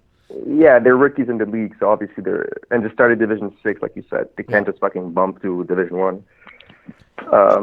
But yeah, I keep at the stats of the quarterback. Jesus Christ, Patrick Mahomes number. Yeah, it's nonsense. It's nonsense. So, Alex, I usually play a lot of defense. My hands aren't the greatest, and even now with the coronavirus going around, I'm pretty sure I wouldn't be able to catch that either. So I wanted to know, do you have any like tips for anyone who wants to improve their offensive game, whether it be like the route running or in terms of trying to get balls and make sure you don't drop anything? Like, what's your advice to those players? I'm not the right person to ask. Honestly, He's just immensely never- talented. I- His I answer is just be had- another person. Yeah, it Eagle. comes naturally. No. Like honestly, like I have a lot of flaws in my game. But if there's two things that I do have, it's my hands are excellent and my route running is really good. Because I really lack athleticism. I'm not athletic, basically. You know what I mean? I'm not the fastest. I'm not the strongest. I'm not the most athletic. But I do have pretty thick hands, and my route running is solid. Plus, I have a good understanding of the game. So I always end up getting open and I catch everything. But Yeah, that's if I have what to like, Go ahead. Sorry, if I Alex. have like one, if I have one tip to give, it's that you guys should always wear gloves because gloves make the biggest difference. No, and the one thing I would say about your game, Alex, having played with you and having watched you play before that, is what a lot of guys take for granted is you're not stupid, and a lot of guys are stupid, and so like you understand the whole play concept, so you know when you need to run your route to completion, you know when you can sit in a zone, you know you understand what the defense is doing, you understand what the rest of your offense is doing, and that's like for someone who's playing quarterback, that's a huge credit, and that's why you got fed so early is you create separation. And you do that by not even being the fastest guy, just by not being stupid. So, Eagle, what you can improve on is intelligence. All I heard was wear gloves and catch the ball forehead, right? Yeah, exactly. Alex, thank you so much for joining us. The Brazilian Mapinguara of Finessers joined us here on Calling The Audible. Thank you so much. We'll talk soon, okay, buddy? Thanks, guys. Appreciate it, and have a good night. Thanks, Later, Alex. You too. Ciao. Eagle, how we doing on time? We're doing good. Let's talk about co-ed. Where is Division 4? No, but I need to know the actual time. Oh, okay. We are at 1:35. So how much time into this 25 hour? minutes. 35 minutes? 25. 25 left. Yes. Got it. Thank you. All right, so plus 10. Good. So I talked for 10 minutes without realizing that I didn't turn on the thing directly in front That's of me. not bad, actually. I would've Usually you go the I would've whole expected show. a little bit Yeah. more. Yeah. Well, it's to be fair, this is more of a production job than a Peeze job. Yes, I produced it in front of you with I do- all the controls. I do have a couple of questions though before we go into code. So correct me if I'm wrong, but this hour is because again I could have just showed up before and had the pre-show meeting, but no. This hour is Div 5 and co-ed, right? That's right. Yeah. And so And 4, women's. 1, 2, and women's is and 35 plus is the last hour. Correct. Got it. Cool. So in that case, I'll ask the last few questions I have about teams in Division 5 because we do have a little bit of time. I asked you that. Okay. The So yeah. the So teams will- can you answer my question? Is there an issue with ice up, or will it be a force in the playoffs? I don't think there'll be a force in the playoffs. So there's an issue. What's the issue? Missing Jordan McInnes. All right, that's fair. Like replacing a guy who's that big and that talented is not easy. They're sitting on the 8th spot right now, like just in. But also look at the list of who can potentially catch them. Like they're still 3-3, so you have Big Baller Brand, Tip Top Shape, and Voodoo, which are effectively in the running. Longhorns is the odd man out. They do have a can game. catch up. They do have a game in hand over Bud Knights though, who Yeah. are technically ahead of them for reasons. True. For reasons. Also, Spartans are tied with. But yeah. Is it just me or it feels easier to make the playoffs this year? It depends. I have two teams that. am I just 8 out of looking- 14 teams, and you think that's easier? I guess I'm just thinking about like maybe Division 4 because it's so split up. There's 4 conferences. Yeah, I don't know. Maybe. You know what? Maybe. Because I was talking to Langbird and he was like, I'm not worried about making the playoffs. Only 2 teams don't, and there's both teams are already 0-3. So it's kind of like, or whatever. At the time, it was like 0-3 or 0-4. So it just seemed like if there's a few bad I will teams, find a way not to make the playoffs. if there's a few bad teams in the conference, then it's Yeah. that it's kind of smooth sailing for the rest of the teams. Yeah, that's true. That's true. It depends on the conference though, right? Yeah. So yeah, so in Division 5, Admittedly, we could have done 6 or 7 teams, but I digress. Division 5, Rob! Division 5A Conference B, Fighting Tigers are the only team with a positive point differential, and mostly due to their forfeit, that are sitting at the bottom of the rankings. The roster's strong. Why is it that Seth Galina hasn't found a way to consistently put up points, given that he has such a strong team? I'm really surprised actually because he might what he lacks in kind of physical ability. I would argue he's probably one of the smarter people in. He's also one of the illustrious 8. Oh really? He is. I tricked him though. It was a shoot. Anyway, So not an athletic pick, just no. I just knew where he was going with the ball, nice. and I stood there. But I'm fairly certain he writes articles for college He does? football. And he's a coach too. Exactly, and I've read some of his stuff, and he's super insightful, and Mhm. he really understands and knows the game. So to me, that's the biggest part of the surprise. He has a few big targets, one or two athletic guys on the team. Notably Jamie Ojea, of course. Yeah, and But yeah, so for me, it's a surprise. I can see them bouncing back and having a good second half, though, once he figures it out. All right, so this one's going to be an annoying question for you, but I figured I'd put you to work. Eagle, you can chime in on this one too. Mm-hmm. Ducks and cover have tied 3 games in 6 weeks. Oh, wow. So is that a record, Eagle? Well, it's funny because I think I have the record with lockdown at 7 weeks with 3 ties. So that would have been winter 2014, I think. What's the record over a season? for ties? Probably 3. I 4 or think 5? 3 is the record, actually. It's tough to tie 3 games. And I tied 3 of them. If you're going to play for something, I mean, try to play for the most Yeah. ties, right? So play FPF GM, okay, and not Calathris, like general manager. Okay. And arrange a trade that helps them acquire a speedy two-way player, because that's what I feel Ducks and cover are missing, is a speedy two-way guy. Who are you giving up, and who are you acquiring? And you got to put in the trade machine too. Like, it's got to make sense. Like, they can't give away nothing and get like Noah Groper, right? So, No, and I don't know how much room they have to play in their cap. but let's That would ignore the take- cap momentarily. Eagle, you have any ideas? Who can they? Can we use Alex since we just had him on the show Sure. and his cap wasn't that high? Although, like, speed's not really Alex's game. No, but I don't think they need necessarily speed. They do. They desperately need speed because they have so many big physical possession receivers. So they have one guy named Felix, I believe. Judging on the number, I think that's what his name is. He showed up to the combine, and he was one of the guys that I was very impressed with. Mhm. I don't know if he was supposed to be on their team prior to the season or not, but he has a ton of speed and like football speed too. Like he's fairly quick and athletic.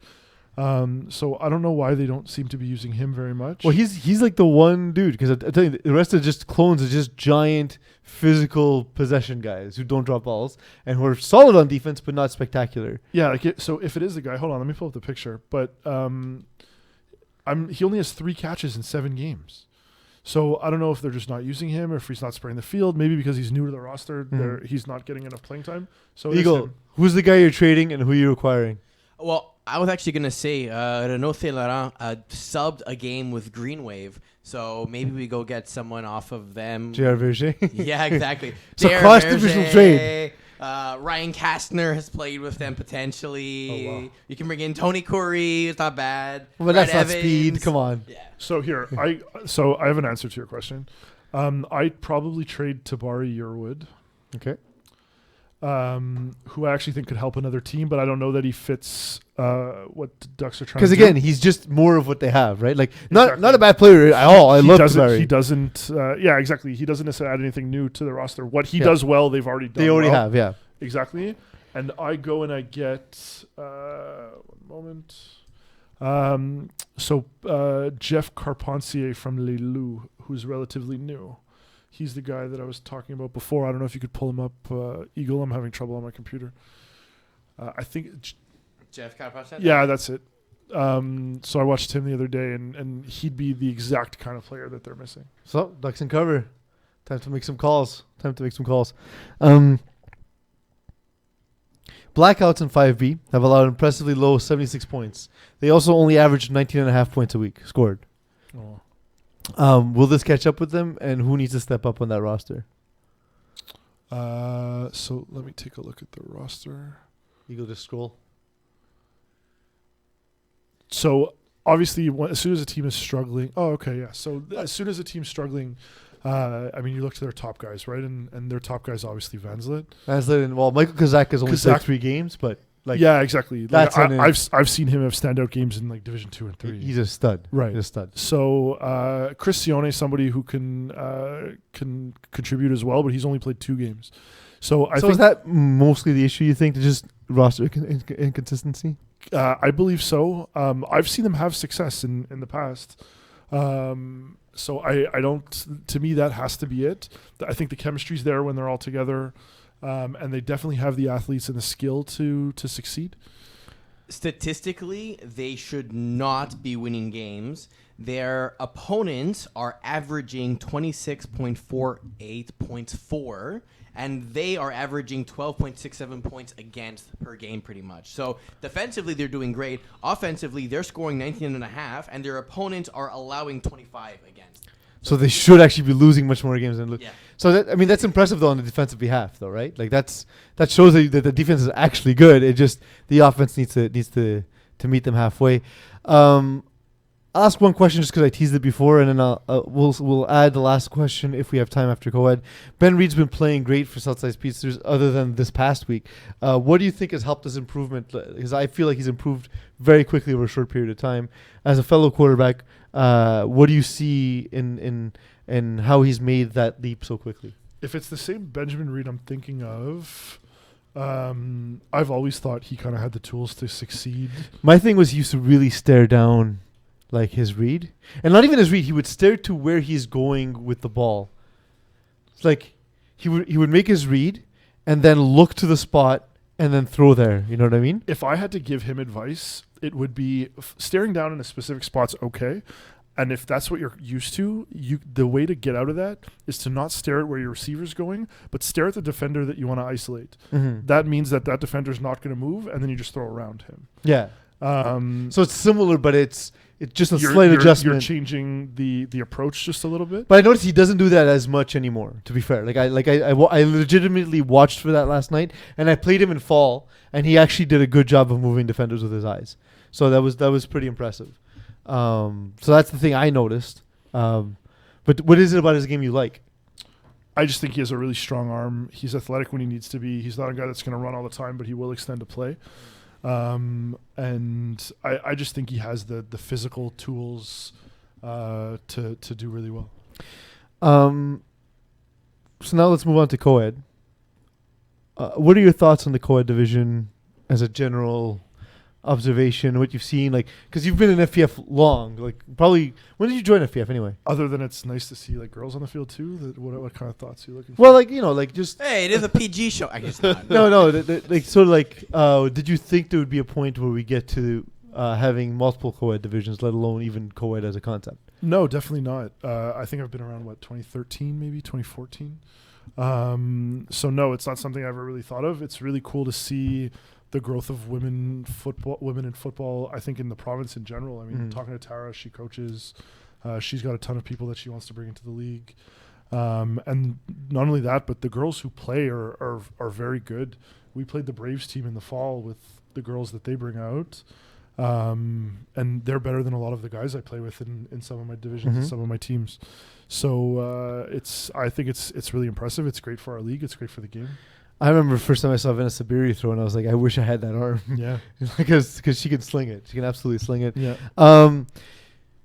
We just inducted Tam Velodeth to the Hall of Fame. Yes. So first of all, congratulations, Tam. I actually reached out to him to message him specifically. I told him that I am so happy to have him in the Hall of Fame for a couple of reasons. The first reason I want to mention was he's just one of the nicest people I've ever met. And he's the kind of person we want in the Hall of Fame. Someone we can truly be proud of representing our league. Yep. You know what I mean? And it's really awesome that he's gotten to a point where we've recognized that. One of the comments I saw on Facebook today was, "Wow, Tam wasn't in the Hall of Fame," because it was truly surprising that it took this long. He missed last year. I think he came in 6th or 7th, if I'm not mistaken. Yeah, so he was just out. But I think one of the things that's sort of underrated about him is. He was one of the first high division guys to play co-ed. He brought Vanessa Beery in, throwing in the overnight tournament. And that was the first place I saw her play. And what do you think that meant to co-ed at the time, having someone who was as established, as respected in the community as Tam Velodeth, being a Division 2 player, but not only Division 2, Division 1 player, but not only being that caliber of player, but being someone that people genuinely liked and people genuinely respected? I think, I mean, it's hard to argue. I don't think that there's many people, I don't think there's anybody in the league that would kind of shut out the idea of bringing girls into play and talented girls like Vanessa. But I think that with Tam, he's already somebody that's super well respected in the community. So it kind of adds that extra element of like, hey, let's try to make this more of a thing. Let's try to make this more consistent. And kind of people jump on the bandwagon. And I gotta say, I'm guilty of this just because what I've seen in the past is when new divisions get added, teams are skeptical to join. Like players, not even teams, but players are skeptical to join. Like I remember, like the first season Division 6, there was 10 teams. What are we at now? 44. Yeah. And like it was like, oh well, if I win like higher division guys saying, well, if I win a championship in Division 6, like that's not gonna count. Or it was Division E anyway. Just say one of those new divisions, and I was like, man, okay, so it'll be like Division 5 guys playing with some very talented women. Like it'll be cool, but like, and then like right away we saw like Division 1, 2 talent playing in co-ed. I'm like, well, that's super cool. Like that's something I didn't expect off the bat. I thought it was something that would happen over time, and I think guys like there's more, but like again, we're talking about Tam specifically because of his induction. I think that really helped it get to the point where it is so quickly. I think what I like best about the division is that even though there is higher division talent in co-ed, they're not necessarily dominating either, right? It's very competitive for all the different teams. Well, and the teams that rely specifically on their guys tend to be the least successful teams. So you can't play with ignoring the women on your field because you can't win games when you have 4 players in the field. No, and because there's higher division guys like Tam, Chris Millard, I've seen play a lot of co-ed. Mm-hmm. They take away the other top division guys on the other team. So it really becomes of, okay, how good is the depth on your team? Mm-hmm. And you have to have 2 girls out there. So they obviously play a huge factor. Absolutely. Party Mix lose their first game of the season to Power Rangers despite Emma Racine going off 3 touchdowns. Surprising to you? No, because I don't know too much about either team. Great reason. So just being honest, Peeze, you only threw 2 interceptions in this game. What? Oh yes, I am from Saint Laurier. Oh really? Okay. Yeah. It's an old joke from about 7 seasons I've ago. never seen you wear the headband. I used to actually. My first few seasons, I used to rock a headband to hold my glasses in place. I used to back in like high school, where I'd just cut off a sleeve or something and put it under my helmet. But no, I mean, honestly, just looking at the rosters, kind of for the first time. There's a lot of talent. So just like to those listening, to those watching, specifically those from the co-ed divisions, I am kind of throwing Corey under the bus because we asked him to join the show last minute. Prep came out last minute, and I missed the pre-show meeting. So I appreciate you. We didn't have a chance to talk really before the show, but that's okay.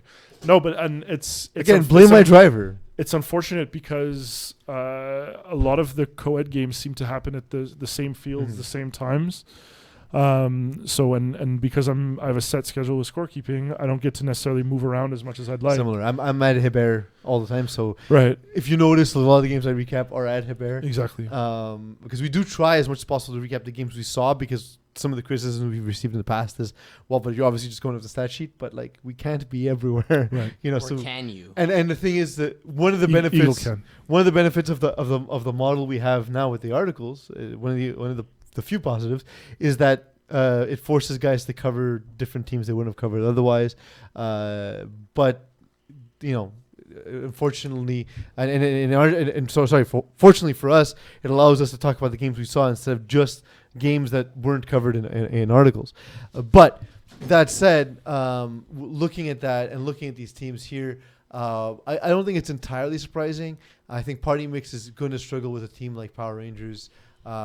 Generally, like Marie-Lou Bellin is one of the top female players in FPF, of course, and we know Serge Pilon and Tam Villadeth, Maxime Giroux. Like these are players that will cause all sorts of problems for you across the board. So that's definitely, it wasn't particularly surprising for me, but they were a team that were strong to start the season. Third down for what saw Sarah Parker throw 7 touchdowns. We actually had a debate here. I think they'll be eligible for Hall of Fame at the same season, but Sarah Parker and Vanessa Beery. I think so, actually. So, like, who do you think gets the higher percentage of the vote? That's a good question. That is a really good question. Why not both? So, like, they get the same amount? Sure. Way to weasel out of the question. I mean, why not? That's what we got you here. We got you here for strong takes. That could easily happen. No, I'll play on the fence here. But Eagle, choose one. It means you hate the other one. Because this is sports radio. It's funny because when you think about, co-ed when it first started, Beery was like the big star name talent. But we knew Sarah Parker as well. Like Yeah, but she's taken over in terms of like a star of her own, right? Not only as like a receiver in DB, but also now as quarterback and dominating in those systems and working with Alex David, trying to learn the game a little bit more on that front, and just an overall beast on the field. So I think Parker probably has a better chance, honestly. To earn a little bit more, Yeah. I think it might be tough though, just because like the name recognition of Vanessa Beery, like she's FPF's first female star, right? And it happened at that overnight tournament. And it happened with, Division I talent around. So, like, because of that, I think the exposure. Then again, Sarah's dominated on every aspect of the game. That's the other thing. What's the thing? So it'll come down to, like, accomplishment versus name recognition, which is, I think, one of the things that happens a lot with the votes is sometimes the name sort of carries more weight than because you're going to have tons of people voting just by like looking at it, not really doing a lot of homework. That being said, though, in the women's division, Sarah Parker's Team Texas did play Vanessa Beery's Fleur de Lis, and Texas won 20-18. So just right there, we have an edge. I mean, based on the one game the student has become the master. The most recent game to check out. Well, that's sports radio. That's isn't that what you're supposed to do? Is overreact to the most recent thing. What have you done for me lately? So is that a co-ed record? 7 touchdowns? Because I know 9 is the FPF standard record. I have yet to throw 7 this year, so that's ever. I've thrown 6. I might have thrown it like once in my career, so that's super impressive to me. Yeah. So Peeze has thrown 7 interceptions. So that's I have this season. That's. I was at that game. It was tough. So basically, if you and Sarah Parker were to fuse, you'd beat Jameis Winston. Oh, I am Jameis. I suffer from the same level of linebacker blindness that Jameis Winston suffers from. So Corey, you need to choose from weapons that Sarah Parker has. You have to choose between Alexis Gaumont and Kevin Lubin. Who you got and why? I think I'll go Gaumont. Spoiler alert! I was gonna go with the opposite, no matter what you say, but defend Gaumont. Fair enough. I just think that he has a lot of experience on different teams, so he's a little bit more adaptable. And I've seen him make big plays in big moments, but then again, I've also seen him make mistakes in big moments. So I think that, you can only learn from those things. So I think if you were to take the player right now, I'd probably side with Gaumont. This works out for me because I've actually been teammates with Kevin Lubin. I've actually known Kevin Lubin a long time. He's one of the guys who helped me learn in FPF and develop as quickly as I did as a receiver. As long as I was a quarterback, but he helped me a lot develop as a snapper and just learn about the game. So like he'll have forgotten more about FPF than most people will ever know. But he's a guy who gets criticized for his personality a little bit. But I just think that sometimes people will label someone's got a fiery personality as a bad teammate. My experience with him was the opposite. Just a really good dude. I like him a lot. I kind of like guys who have a little bit of an edge and, are a bit, for lack of better terms, can be a little bit of an ordinary character, a little bit of a jerk, to say. Shit disturber. Yeah, I don't mind that at all. Like, I don't even an edge at times. And bringing Jalen onto Bandit. Well, I've also been teammates with Jalen. You're preaching to the choir a little bit. Definitely, as a teammate, you love it. You're always fired up. You're always in the game. And you're kind of like me, you're not a guy who sort of gets fired up particularly. So like. I play better when I'm a little bit more relaxed and not too emotional. So, and that's closer to your like real life disposition anyway, right? So yeah, exactly. So no, and it's funny because I wasn't nervous, but Sander likes the team run a very specific way, and I was worried that bringing Jalen on might disrupt that. But I think Jalen's brought a ton to our team, and I think the team's responded well to Jalen's passion. So I think everyone can benefit from a guy like that on their team. After absolutely getting ripped by Yin and Yang, Jays have won 3 straight games. Can they legitimately keep winning with all of the offense going through Adrien Dusautois? So hold on. If Eagle can bring it up, Peagle. I just combined the two of you. Well, that is our dating name. That's our your Tinder profile. Yeah. Whenever Eagle and I finally get married, that'll be how the media refers to us. Peagle. The future FPF media will refer to us as Peagle. It's like a mix of a puppy or something. That'll be your Yeah. How did we never come up with this up till now? Corey's smarter than us. This is why we need new talent. Yeah. Um, Or just talent in general. so remind me of the question. Adrien Duzautois, he gets 8 of the 19 completions in this game. And he's gets just 3 generally touchdowns the and guy 5. Yeah. that Jaime Long goes to because He's the hard carry. like for the first few weeks, the offense just wasn't working. And so he decided, I'm going to go through him all the time. Well, yeah, that's what you do as a quarterback, right? You keep going with what But works. can that be legitimately successful? I know they won 3 straight, but can it be legitimately successful moving forward? Given that it's co-ed, given that all the things you said about the matchups and stuff, Yeah. do you see that this can work? Look, don't change what's working. If it ain't broke, don't fix it, right? So I think that he can ride this as long as he needs to, and I think it will continue to work. But I think he needs a plan B just in case. Yeah, I'm going to throw some stats at you. Not only stats, but sort of like rankings and explain the different receivers because you might not be as familiar with the co-ed division as we discussed, which is fine. Again, like it's an unrealistic expectation for us to know all 218 core FPF teams and all of co-ed and all of 35 plus and all of women's. All the new teams, yeah. But that's what we're asked to do. So I'll give you some background. Okay. Daphne Moret, leads all women in co-ed in all 3 major statistical categories: touchdowns, receptions, and yards. Okay. So we'll start with her. Like she leads co-ed 2 in touchdowns of all the women. Rachel Clark is second in catches, second to Daphne, but up there as well. And Jessica Gosselin is second in receptions. Who would best fit, just based on their accomplishments so far? Given that, like, you know, Moret is definitely the one who is the scorer of the group. Rachel Clark is one who gets a ton of yards, and Jessica Gosselin is Rachel Clark gets a lot of catches, and Jessica Gosselin is the one to stretch the field. Who fits the Corey Walwaski offense best and why? I know it's a weird question because I'm asking you to base it on their stats alone, but if you had to pick up a woman for co-ed right now, just based on stats and what you see, who do you think best fits your offense? That was a lot of information too to Yes. kind of take in all at once. Because I had to like explain it first. Like, given that I was like, chances are you haven't seen all 3 of them. I had to sort of set it up for you first and then sort of let you make your decision. Do you want someone with touchdowns, yards, or completions? From what I've seen, especially this year, I'm not the guy that's going to throw 10 5-yard hooks and run down the field. Mm-hmm. So I tend to like my big play receivers and use matchups. So I think give me the speed one every So day. yeah, so as soon as you hit the co-ed, Jessica Gosselin, you got to give her a call. It's a bit of an unfair question too, because Daphne Moret does have a slight edge over all the other girls in co-ed. So, but it's not by a ton. It's not by all 3 of them are having incredible seasons so far. I was talking to Lamise Aljundi this week. She refereed my game. Mm-hmm. We talked to her on the show last week, and she said something and didn't tell me it was off the record. Okay. So here we go. I'm gonna talk Here's about the it. news. I'm going to talk about it. Does she play as well as ref? She Not in in FPF? FPF. doesn't play in FPF yet, but Okay. she's talking about bringing in a team next season. Okay, cool.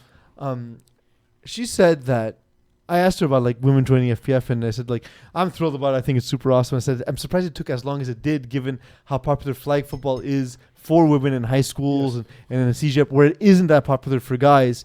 And I said like, why is it? She said, well, you know, there's GMAA run leagues and there's other leagues, and she said, but to be honest, she actually said FPF was the most fun to play in so far from what she's experienced because the rules are a bit more lax. Like as soon as you spin in GMAA, that's considered a jump, and like so you're kind of penalizing athleticism. And I guess their goal is because it's a high school league. They want to sort of make everyone feel like involved and not have like sort of the superstars take over their league. But I've like lived through that. To be honest, I've always said like you shouldn't have rules that punish people for excellence, right? Like Right. you should highlight excellence and use that to try and elevate others to get to be their own personal best. Yeah, You know what I and mean? most of our rules are for safety purposes rather Yeah. than anything else. They're Right? for safety, but it's also fully intended to be an offensive league. It's fully intended to be high paced and quick. We reduced our I was gonna say shot clock. We reduced our Play clock. our play clock, and we've seen the efficiency levels rise in FPF in a way that we never thought. We're like we get more plays per game, but does that mean it's gonna be a sloppier game? Nope, it's been the opposite. Offenses have become so efficient, Yeah. and we even Clock see management becomes even more intense, though, Yeah. right? Yeah, Because you have seen people like get to the line, snap the ball right away, and others they drag every single. like I second out of remember, the and game. then like I remember when I was coaching FPF Junior, our team huddled 0 times. They got to the line, and we would call the play once they were at the line. And that was the advantage of having a coach, which we don't have in FPF. But yeah, I guess you could do that to a degree too in FPF. But I mean, I think the quarterback takes that role. That's what yeah, makes it such. but a hard position to it's play. harder. I feel like it's harder to do at the quarterback position than rather than having someone whose job it is only to Yes. make sure A, everyone gets the line, B, call the play. It's harder to get change the pace of the game, like get out of a funk or get yourself out of trouble because you're just in such a you're in a specific mindset. So is Sandrine Gobet-Huot of district, the women's district this time, because there's a district division 3 and is she having the best season of all women's quarterbacks? We've talked about Sarah Parker. We've talked about Vanessa Beery, of course, them being sort of the quote unquote celebrity quarterbacks of the division. But if you look at the leaders page, she's actually leading in touchdowns. She's thrown an impressively low amount of interceptions.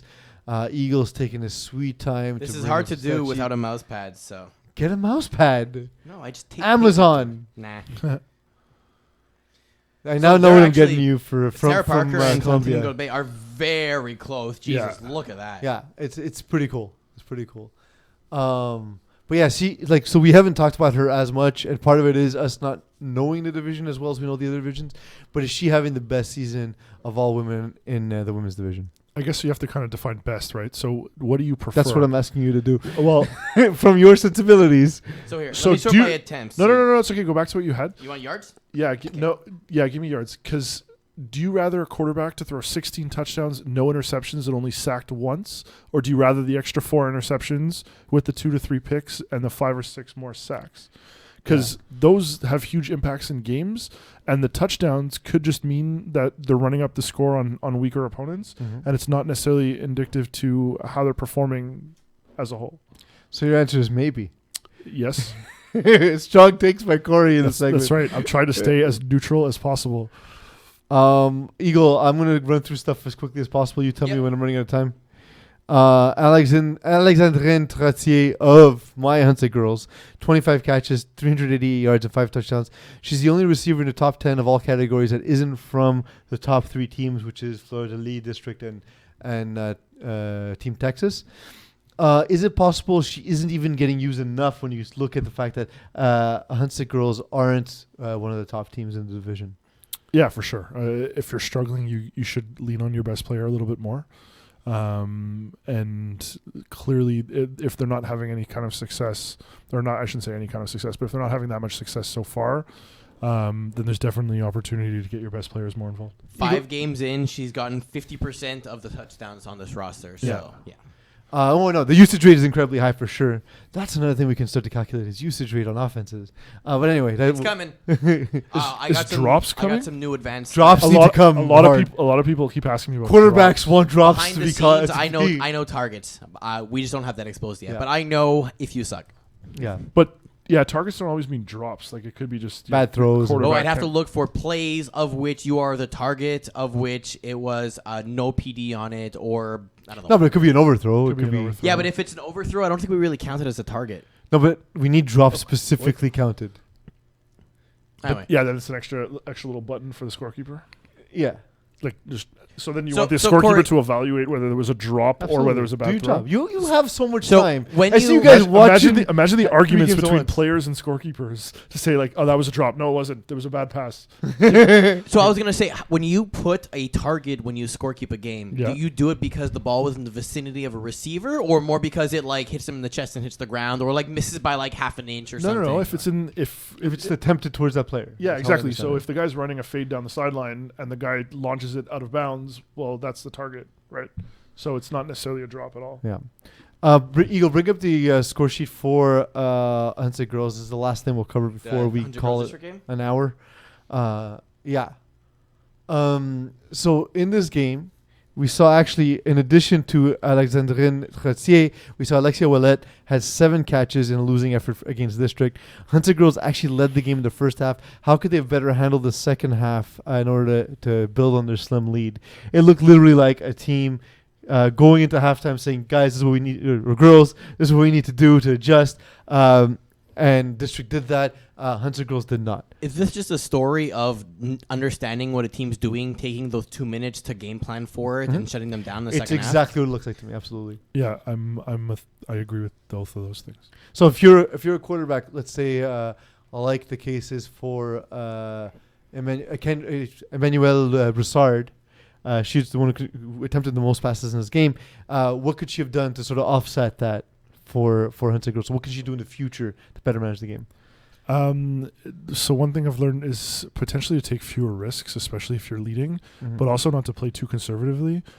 Looking at the box score, and obviously didn't see the game, but I have a feeling that she might have tried to play a little bit too conservatively to man that lead and not make too many mistakes.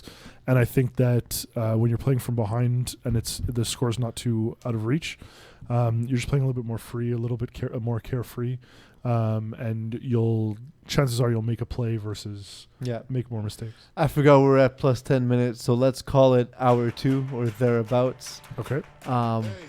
We'll head into a quick break, and then we're coming back with hour 3. We got Division 1, we got Division 2, we got 35 plus, and apparently Div 4 coming up ahead. And That wasn't planned. we have an interview with Matt Lepage. Gonna be a fun one. We'll get Matt in.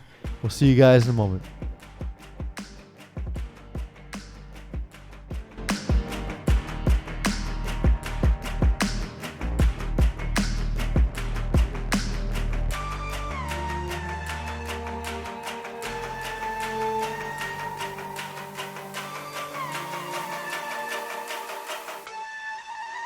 Put the place up, yeah, we know what we made of. Can't get enough of you, boo, I'm a chaser. Face up, now I feel a little major. Blink of an eye, ego, I'ma take her, shake her.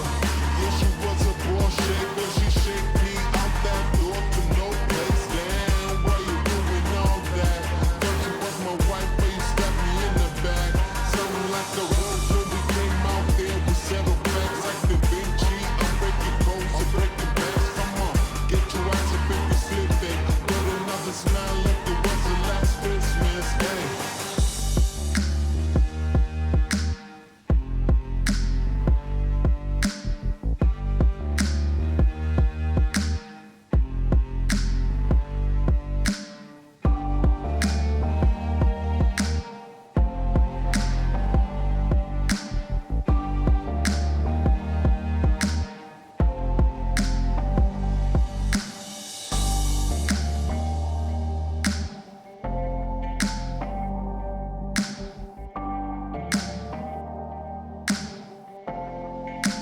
Put the place up.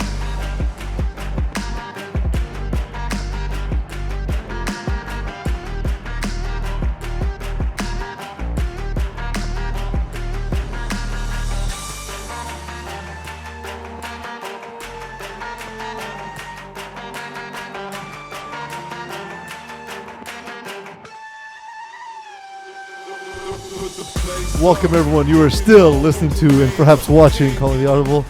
I am still Peeze, you're still Corey, you're still Eagle, and hopefully you're still here. For those of you, Nice. for those of you, It's been good all night. I know it's not bad. It's not bad. For those of you who listen to your specific hour, if you only play in one division and only want to hear your hour, welcome. You're joining us in progress. How's it going so far, Corey? I think it's going great. This is usually the hour that I tune into also. Nice. So Nice. I should have a little bit more to say. Awesome. Do you like the format of like staggering the divisions, or would you prefer like a set time? Or I like the staggering. I think it gets more viewers to tune into other divisions that they don't usually tune into. So like for someone wanting to watch 4 now, they'll probably sit through 1 and 2. Well, what we do for us, it was like a mathematical decision. It's X amount of teams per hour, and how do we make it work so we have enough time to cover everyone? Because like if we were to just thank you, Corey. I'm the worst. So only a couple minutes. I was just starting to tap the top. Yeah. we're not playing chess. Yeah. I know. Yeah. All right, your turn, Peeze. We should introduce that as a segment. That'd be awesome. Speed debate. I don't know if you know this. There was a press conference. The reason we stopped doing press conferences is all my fault. For the finals, you mean? Yeah, because I like those. I hated doing them in the media. But they're fun as players. Yeah, absolutely. But for the media, for the media, I mean, it's a bit of a chore when you're doing it, but then to watch it afterwards makes it worth it, in my opinion. I understand, but not everyone's an entertaining person. Yeah, fair. And teams tend to send people who are going to say nothing. So I'm like, why am I going to interview someone who's going to say nothing? So what I did was I turned it into a Japanese game show where in order to ask a question, Brent Bodkin had to defeat someone in Connect 4 in order to be able to ask a question. How have I never seen this? It was awesome. I loved it. Rob was so mad. He was so mad. And we had 3 or 4 different like mechanics and games going on. Yeah, there was like a drunk Tetris or something with the questions on. Yeah, it was. So like they had to successfully complete a move in Tetris. That was another way that you can ask a question. Not Tetris, in Jenga. Jenga, yeah. In When- Jenga. when Turns was out Brent's a great Jenga player, by the way. We learned that about him on the show. I can't believe I missed this. It was the most fun I've had in an FPF press conference. And we Rob- immediately canceled it. Rob hated it and said we're never doing this again. But Rob hates fun. We should try to bring back the interviews this year or do something. Well, we do it differently, right? We do like the whole hype video type of stuff. And so. like the sound bit. Yeah, that's it. The hype video, by the way, is the most draining experience every week. It's a lot of work for everyone involved. Our video guys, especially the editing that goes into that. And it's such a limited time to get it done in. It's tough. It's tough on them. I don't know if it's something sustainable we can keep doing. I think it's one of the coolest things we've done as a league in general, but it's definitely difficult to keep up. So getting back to the format, that's why we've done it, was to just group them in a way that made sense. Because if we were just going to cover divisions proportionally, like Division 1 would only get it would be like a 10-minute show, or Division 6 would be a 2-hour show, just because there's a lot more teams. And so we want to come up with a way that would be fair. And so the way we did that was sort of mitigate that over blocks of time rather than just talk about the divisions linearly. What would be wrong with spending a little bit more time on the bigger divisions? Nothing particular, other than people would be annoyed that we spend so much. It's also tough to talk about a specific division for longer than, let's say, half hour, 45 minutes. It's what we've experienced. The other thing is sometimes there's no stories that week. Like Yeah. it's just what you expected happened, The best so way- it's filler. The best way to do it, although I don't think it's fair to our clients essentially, is to cover stories as if you were to cover them. When there's a story in a division, you cover that division. So if nothing cool happens in Division 2 and all the favorites beat all the underdogs, that week we're not going to cover Division 2. But it's not. I don't think it's, it would just suck to not have your division covered that week. Yeah, you'll lose viewers in the long run. And so hopefully we also have more coverage than we've ever had across the board, with a lot of the stuff we're having on Instagram and Lance's recaps that I think the recap specifically I'm really proud of as a league that we've done that, because I think it's super cool. I agree, and I particularly like the action shots too that keep going up every once in a while. It's just a shame that I think Lance is one person, so he doesn't make a lot of games. The thing, my You're brother. welcome to help him out. I'm open to it. I took a few pictures at the games last night. My brother put it best when he first started working for FPF is we have ESPN expectation but PBS funding. Nice. You know, for those who are that's too very- young to know what PBS is, it was a cable network. It took me a second, actually. Mr. Rogers says hello. Yeah, it was a cable network that relied on public funding, and they would interrupt your shows to run telethons. Yes. This show is brought to you by viewers like you. And that's it. So people had to call in and donate money. So if you want to donate money to Peace's salary, please feel free. Please feel free. What caught your eye in Division 1 and or 2? So I saw the YCWS. You can't sit with us. Yeah, I was. Yixwoo. It's okay to actually say you can't sit with us? I just call them you can't sit with us. Okay, Yixwoo. cool. Against Got Skills. So I saw something in this game that I've never seen before ever, and it shows in this box score too. So Nick Santomo actually left the field mid-game for how frustrated he was throwing against Isaiah Allard's rushing. That's fun. So, Yeah. given the people involved, that sentence surprises me 0%. If I had to pick a player who would leave a game mid-game, I would For a specific absolutely choose Nick Santomo. If I had to choose a rusher that would cause a guy to leave a game It would be Isaiah mid-game, Allard. it would be Isaiah Allard. That's That's just the script. That's just they did the thing they were supposed to do. How many PDs do you have? Where is it? Only 3, No, 2 sacks, and a that's tackle. 3's wrong. So Mo was sleeping. Yeah. Well, Um, Mo, especially with rushers, tends to not give them all their stats because he wants to make himself the greatest rusher that ever played FPF. Okay. Isaiah is way better than Mo. Yes, by a long Imagine shot. the finest with Isaiah Allard. That's- Wow. Well, which finest? The Mo Khan's finest. Well, putting Best putting- iteration of the finest there ever was, apparently. According to Mokad. putting Isaiah on this team too was Vinny was sick, so he didn't play. So Isaiah jumped in, and I think the 3 is maybe half of what he actually had, and then he had the 2 sacks to go with it. So he was just a nightmare for Santomo. Well, 8 for 27. I mean, jeez. Yeah, he couldn't get anything going. Tam was actually far more efficient when he jumped in. But no, I mean, you can't sit with us dominated this whole game. It's funny because Alex was maybe frustrated with his play at the beginning. He threw an early pick, and it was an 11 o'clock game on a Saturday in Lachine. So That's always fun. yeah, so it was a little bit rough. But after that, I mean, Alex got it together. They drove the field with ease. Terry got robbed of a touchdown. I'm sure he'll be happy that I mentioned that. You definitely will be. Danny Terry loves hearing his name. Danny Roy put him like maybe on like the 1-inch line. And Oh, yeah. Terry swears he was in. I heard about this. Can I talk about it? All right. Really? I wasn't going to go into detail. But I'm gonna go into detail. If you want to go into that, okay. It's controversial. Yeah. It's controversial. Controversy is fun. It's content. Okay, sure.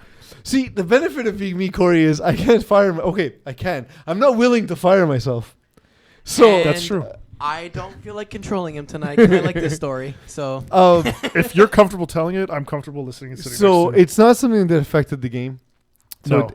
the only reason I'm telling it is because it's not something that affected the game. So it doesn't. and also it ultimately was a little matter. bit tongue in cheek too. When It's a little bit tongue in cheek, and I think You'll have there's- to set it up properly. I think there's 2 sides of the story. So Terry's side of the story is that. Did you get the other side? No, but Oh, okay. I'll So you'll assume the other side? I'll represent the people. Okay, cool. Terry Tam's side of the story was there was a call or an application of a rule that they didn't agree with, and so he at halftime went to go see the refs and say, "Hey guys, I want to know like how do you guys call this?" Again, this is Terry's side of it. He's not screaming. He's not rude. He's not. He wasn't. Okay, And I wasn't there, so Terry was extremely joyful and they were chatty and like a positive way throughout the entire game. Like they were having fun with each other. yeah. So that's why it was interesting that it led to that. Is that Rob telling us to shut up? Was that explosive sound? in the I don't background? think so. Okay. Yeah, that was strange. So they basically, said, like, he just asked, like, hey, so how do you guys call this? Because this is my understanding of the rule. What's your understanding of the rule? And they had a conversation. He went back. Oh, it was intentional grounding. Intentional grounding. Okay. Yes, that's okay. Yeah, So that's fine. I forgot what it was. He mentioned to me. it was the other night. intentional grounding. And so then later in the game, ball was caught by Terry, Yeah. and he was called out on the half-ass hairline, as I Yes. like to call it, There you because go. I love my least favorite thing in FPF, by the way, is a referee at half the field saying a guy was deflagged half an inch before he made it into the end zone. It's so tough in real time because Yeah. you could almost Oh, I always, know. you could almost always call it a touchdown, but like when does the exact moment that the flag starts to come off? I you know. So- It's always frustrating because we only have two officials. You know what I Right. mean? It's not the official's fault. It's I always say the game is evolving to a point where it's almost impossible to ref the game as two refs. Anyways, Anyway, all that to say, that Terry believed he was in for a touchdown, and Danny Roy kind of like smirked, the referee smirked, and said, "Well, next time don't challenge me." I don't. Yes. So I think that was Danny Roy joking around. it was Yeah, cute. I agree. Because I know the two characters involved. Yeah. And so again, Terry not upset because the game was in hand. I think he meant it as a joke to be like, oh well, I don't think he saw it as a touchdown and then purposely ruled him out. But you can imagine that was a game where that ends the game and he calls him out short and then says that. I don't think he would say it in that case. No, exactly. You know what I mean? But just to say, that's how that went, and Terry feels he was robbed. I think it's just our referees having a little bit of fun. Yeah, exactly. I definitely agree with that. Because I know the people involved and because I know how this likely went down, I'm comfortable telling the story. I could see why you were scared about me telling the story. I wasn't going near that. Oh, but yeah, that's the experience of having done hundreds of podcasts. And I think the other element too is I'm pretty sure, and Eagle, maybe you can check this. On Terry's 3 teams, I don't think he's caught a single touchdown this season, and he has more than 50 catches. I think that's correct. Let me check. He also, So I think that was part of it. but too. like that's just snapper life. You know what I mean? Like depending on the type of offense you play on. That is correct. I want to say 54 catches. Oh no, he has one with Taco Tuesday now, so he's good. So just this week. Just this week. Okay, there you go. So that's probably Sean Abram continuously working against our programming. It's annoying. Did Sean throw or was it Vinny? It was Sean. Did Sean get back in time? Vinny. Yeah. Oh, I thought Sean he was was That's why sick. he fed Sean- Terry one. Vinny played the game before because he had to replace Sean, and then Sean was on vacation, and then Vinny was too sick to continue. Oh, that sucks. Yeah. I was talking to Vinny this week. He told me it was Yeah, it was bad. Yeah, so he the thing is with what's it called? With You Can't Sit With Us, just dominating performance in this game. Obviously,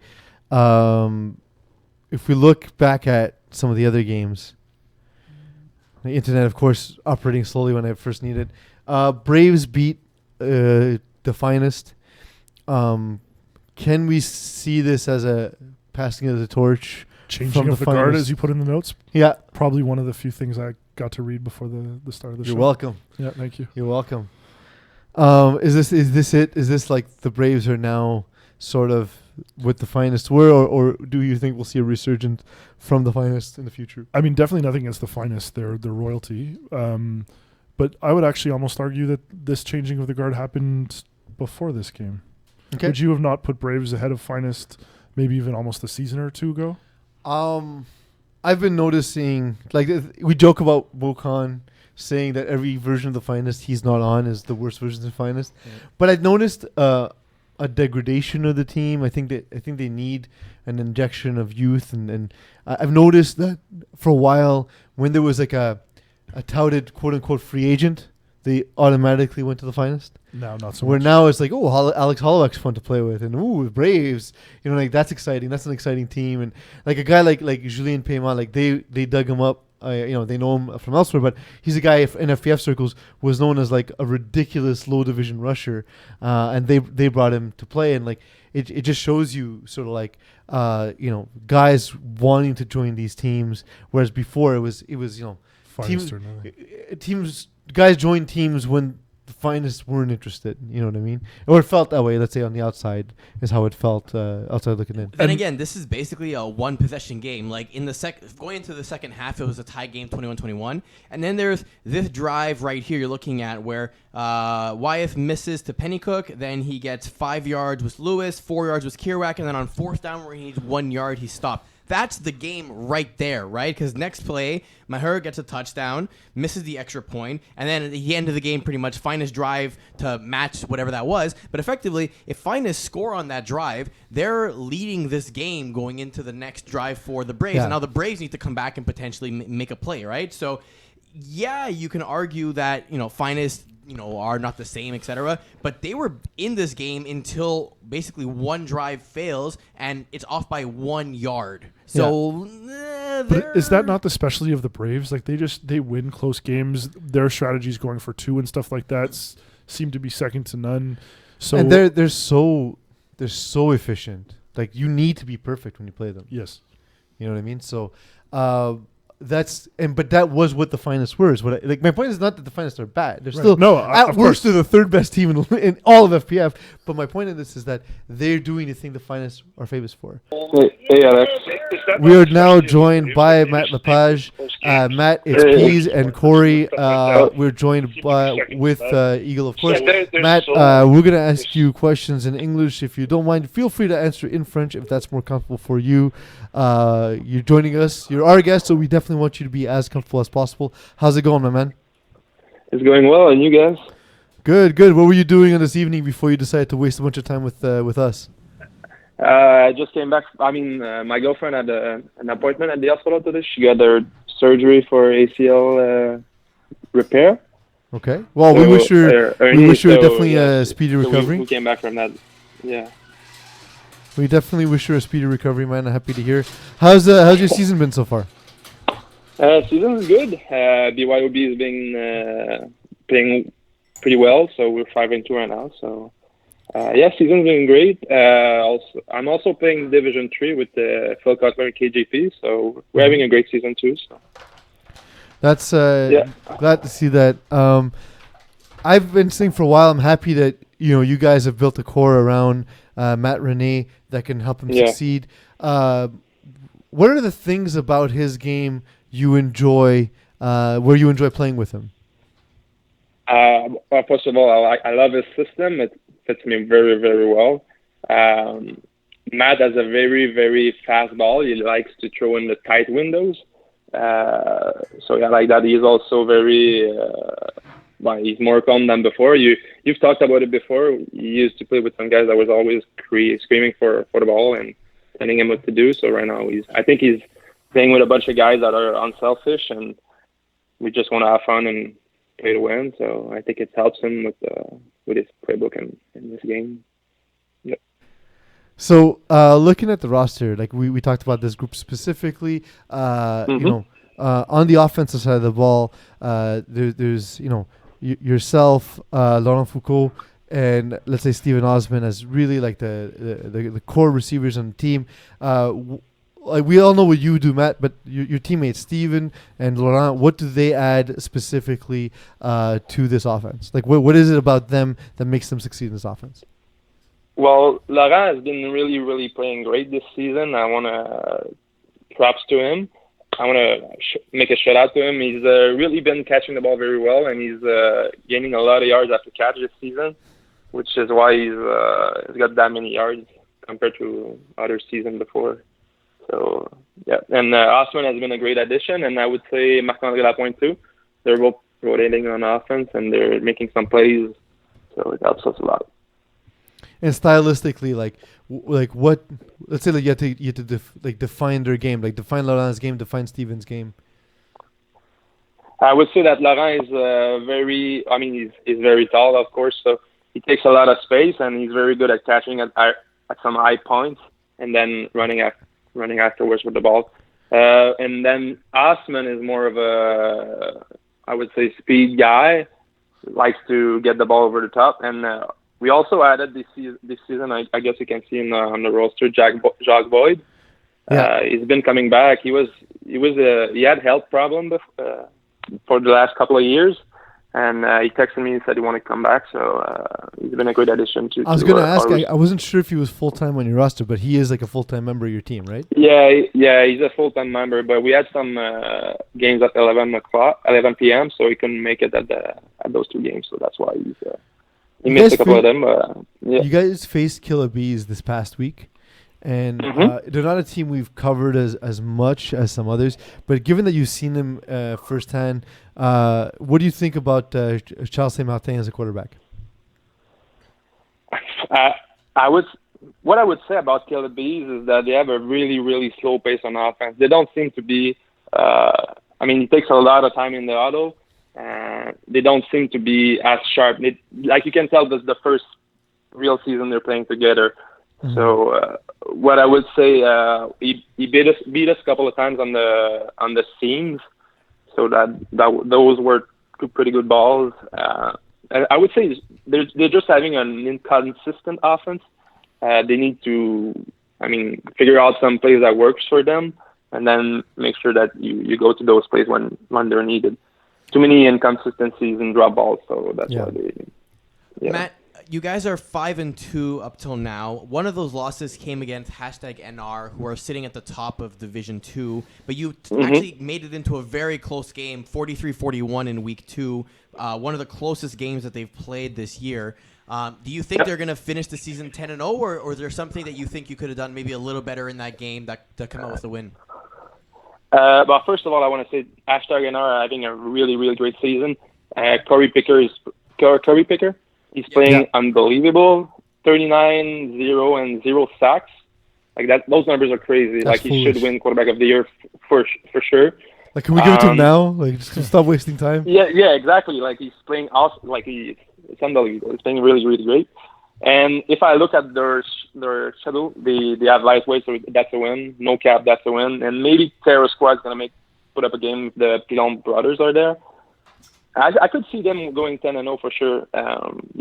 And you asked me about the games that we played with them. Yeah, so let's say you play them in the playoff rounds, right? So how do you come up with a win in that? We got to figure out to play defense a little bit better against them. Just cover better. We missed a couple of guys in that game that could have helped us. Sébastien Simon and Mate Awesome. So those guys are pretty good in man-to-man. So I think they could have helped us in that game. But overall, it's just you got to figure out how to make an INT or a defensive stop, and then you got to score every time because they're gonna put up some points for sure. So we talked about the exciting nature of No Regard potentially going 10-0. Conversely, and more fun for me on a personal level, Lightweight looked to be heading to an 0-10 season. Do you think that's as likely as No Regard going 10-0? It's tough because Simon's a good guy, right? But they're having a really hard time this season. They don't have consistency in the roster, I think. And it wasn't the roster Simon thought he was going to have before the season. So, I know we like to joke about Simon, but Simon was actually much better than we make it seem. But the team, when I saw the team week 1, I was like, well, this is not a Division 2 team. And it's a team where it's starting to get better. He's starting to add players, but I think it might be too little too late. Yeah, they have a couple of games that might be tied with Killabees and No Cap, but I don't see them winning against No Regards and Les Studs. The Studs are playing really, really well right now. They've got 2 big wins in a row. So, no, I think they might have a shot against Killabees, maybe No Cap, but talent-wise, I think it's going to be hard for sure. Matt, other than Div 2, I also noticed you're playing with KGP in Division 3. Phil Cutler, Jonathan Garfinkel, Dylan Garber, etc. But then yourself and Julien Paiement seem to be recent additions to this squad. So how did that all come together, and how do you feel that team's gelling? It's actually back in the McGill University background. So I knew Phil was, we crossed, our path crossed at McGill. So then I knew last season, I think it was last winter, when they won the championship. I went to sub a couple of games for them, and I didn't know that Julien Paiement was playing on that team, and he's a good buddy of mine. So so that last winter I went to sub for them, and then Phil Cutler played with me in the fall tournament, and then he just asked me to join his Division 3 team for this current season. So that's how it happened. So I don't know if you know this, but Cutler's also a councilman for the borough of Westmount in Montreal. So would you rather have him as a counselor and basically in charge of your snow removal, or as your quarterback on a You roster? get only one. You get one, Matt. If you choose one, you lose the other one. I'll go with a quarterback. I like him as a quarterback for sure. So I'll go with that. Matt must not live near the studio that never gets No. snow removed. Because my No, I God, don't. 5 I'm days on the after a South snowstorm, Shore, Matt, so- where we are here, there's no parking. No, I'm not in Montreal, so I'm on the South Shore, so that's Okay. why. All right. Yeah. That's awesome. Yeah, that's an easy one for you then. Yeah, exactly. So I'm gonna make a statement. I was gonna ask Corey, but I figured I'll let you answer this question. We have no regard, as we talked about, undefeated. Are they on a tier of their own, and then everyone else sort of in a secondary tier, like let's say like the next group of teams, like Les Stades, you guys, so on and so forth? Or do you think that it's actually a closer division than it appears when you first look at the division standings? To be honest, I think anyone can win from 1 to 6. I feel like every team can win any game. Like let's say we lost against Toro Squad last week, so and then we're 5-2 and we're still second. So Taco Tuesday, Bad Boys, Underachievers. I feel like anybody can beat anybody, even though No Regards are 7-0. I mean, every weekend anything can happen, right? So just need one game that Pecker's not in his game, and maybe that's a loss for them. Okay, one last question. Yeah. BYOB, Taco Tuesday, Bad Boys. Which of those teams is better than #NR? You have to choose one. You have to say that put your name on one of these teams is better than NR. I think we have a shot. I would go There with we my go. team for sure. I trust my guys. There we go. I wouldn't have thought anything, indeed. My dude, Matt, thank you for joining us. It's been an absolute pleasure. Always respected your game and always happy to see you at the fields and otherwise. So thank you for joining us on the show today. All right. Thanks for having me. Thanks for having me, guys. Have a great night. Thanks, Matt. Thanks, All Matt. right. You too. Bye. Bye. That was Matt Lepage of BYOB. There you go. That That was nice a great interview. Our interviews tonight have been fantastic. They have Yeah. been. They have been. I won't say which Thanks, ones. Corey. But What I know, I've been contributing a lot to the interview section. maybe of Mo's the the show. problem. Yeah, I mean, I know Alex fairly well, so I could have maybe jumped in on that one, but So we'll peel back to no, it's fine. there's a little bit of You Wizard of also Oz didn't here. ask anyone. They're going to win the championship because blank. So Yeah, that's yeah. always a good start. Oh, really? That's. Mo I has. was gonna ask what the worst interview's been in your experience on the podcast. I won't say it. Oh, we've had a few bad ones. We've had a few. I'll say it off not, camera. not this year. This year's been okay, but some other years. This year's have been rough. okay. I'm excited. we've for the honestly off-camera. we've had some good ones. All season's been fairly good. It's honestly, again, I always say the burden of content is difficult. People don't realize how difficult it is to answer, and then we do these by Skype, so sometimes there's just delays. Sometimes there's we don't hear each other well. They've That's been stuff. good tonight. Here we have a lot of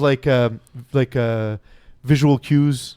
Like you're sort of catching on to that, but like Eagle and I will like throw each other looks and so on and so forth. And too. the love letters that get passed. Yeah, love letters that get passed on. So like we have advantages in studio that you don't have when you're on Skype on a call. So definitely a challenge. And again, it's tough because they don't always know what we're going to ask. They don't always know what we're going to talk about. Yeah, thanks for giving the questions in advance, Mo.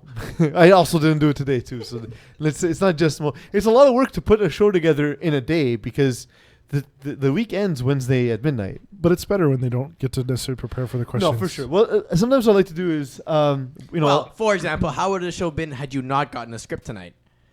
the same. Now you know what it feels like to be a guest. Exactly the same.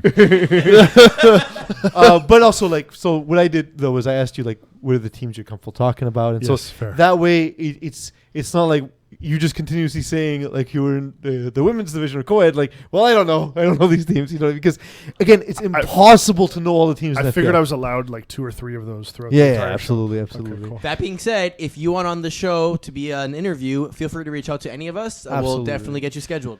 In fact, if you reach out to me, it's a waste of time because I'm just going to forward the message to Eagle. Eagle is in charge of all of my planning for life. I recently Can I sign up for that? I recently didn't renew my Medicare card in time, and my wife asked me how can I be so irresponsible, and I said, me, What do you mean Eagle didn't fill out the goddamn paperwork? You know, you say that. I haven't had a Medicare card for 8 years. Yeah, me too. Because I didn't get my paper when I moved, and I just forgot. That's how it happened. It's how it happened. I moved, and then I needed to go to the doctor, and then I pulled out the card, and I was like, this has been expired for a long yeah, time. that's exactly what happened to me, too. So for me too, it was 7-8 years, and I was forced when I broke my nose in the finals of FPF.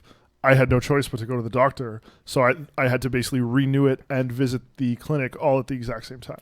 Yeah. Luckily, we have a very forgiving system here that lets you use that temporary piece of paper Yes. to not have to pay for medical care. Yes. But so I blame you, Eagle, because you're in charge of all that. So definitely, Thanks, man. you can reach out to me, and I'm happy to talk to you, and I love talking FPF, so definitely feel free to reach out. But know that the requests will get filtered out through Eagle. So if you don't get a follow-up, it's Eagle's fault. And that's what I'm sticking. That's the story I'm sticking with. Absolutely. But yeah, definitely enjoyed the interview. Were there any games in Div 2 that's we did that already, right? We did Div 1. We Games did, we did Div 1. Any games in Div 2 that stuck out to you? I don't think I've seen. Oh, I did see one. There was La Brume versus. Why do I forget? I'm going to help you out in just a second. Yeah, please. It's not La Brume. It was not not La No Cap. Brume. It was their other team. No cap. Yeah, No Cap, exactly. Yeah. Versus Underachievers. Yes, That's what it was. I was gonna ask you a quick question before, and we'll get into the game in a second. But since we're talking about No Cap, Yep. I love Jimmy Lee's Janvier. By the way, Yes. I think there's something special when the ball leaves his hand. It's Agreed. explosive out of his hand. Agreed. And I love that he's always on the attack. I love that he's super aggressive. Is this division slightly too high for him at this point in his FPF development? I saw, actually, that's another question I saw on the pregame, if you will. There we go. See, you got a script. Stop complaining. On the script, yeah. I don't actually think he's the problem at all. I think that I was joking with him about it at the field. His receivers don't help him out at all. Mm-hmm. And I think it's a common theme on both teams that he plays on. He has the talent is a little bit stronger on his No Cap team, obviously. But like they'll get into arguments. He'll have receivers drop balls throughout the entire game, drop a ball in a big play, run the wrong route. I mean, granted, he'll sometimes overthrow people. Mm-hmm. I think his strength is underrated. But I honestly don't think he's the problem. Okay. I was curious about your thoughts. Underachievers 2.0 have won 3. Oh, wait. We'll talk about the game first, and then we'll get to my question. Yeah, this was close it got close later in the second half. And then the Underachievers were only up by a score. And then Dylan threw a touchdown to make it 34-20, and he kind of turned to me and was like, okay, I think that's enough for tonight, meaning he didn't think he would need to score again. Mm-hmm. And that turned out to be accurate. But I mean, it's interesting because Theo dominated the game on both sides of the ball, and he's not actually on the team. It's his brother Jamie. Yeah. So Always stealing the spotlight, this guy. yeah. So I would have been really curious to see how this game went with Jamie instead of Theo, and that's nothing against Jamie, but there's kind of only one Theo. Yeah. But somebody who I didn't see get the ball too much, who I've been impressed with over the last couple of weeks, is Rocco Cristiano. Mm-hmm. He's been kind of their over-the-top threat, stretch the field guy, and he makes some ridiculous over-the-shoulder catches. But the Underachievers were just basically able to man the game a little bit better. They made plays when they needed to. Anytime Dylan got in trouble, he just tossed it up to Theo. And they were just converting on extra points. Everything was kind of working for Underachievers. Yeah, no, definitely. With regard to Underachievers, and the question I was going to ask before, so it doesn't sound like I'm hiding the fact that this is completely scripted.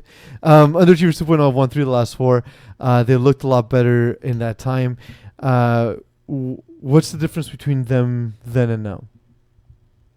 I think Dylan is getting used to his newer weapons. Mm-hmm. Like there's some guys that he's comfortable with. Obviously Theo, Zach, Wiseman. But adding guys like Rocco and maybe Julian to the mix, and some of the other players that weren't there, I think he's finally getting a little bit comfortable. They're assimilating to him too a little bit. Mm-hmm. So I think just overall the chemistry is the reason why they've been able to be successful. That's fair. One last question about Div 1 and 2, and it's a Div 1 question. And then we'll move on into Division 4.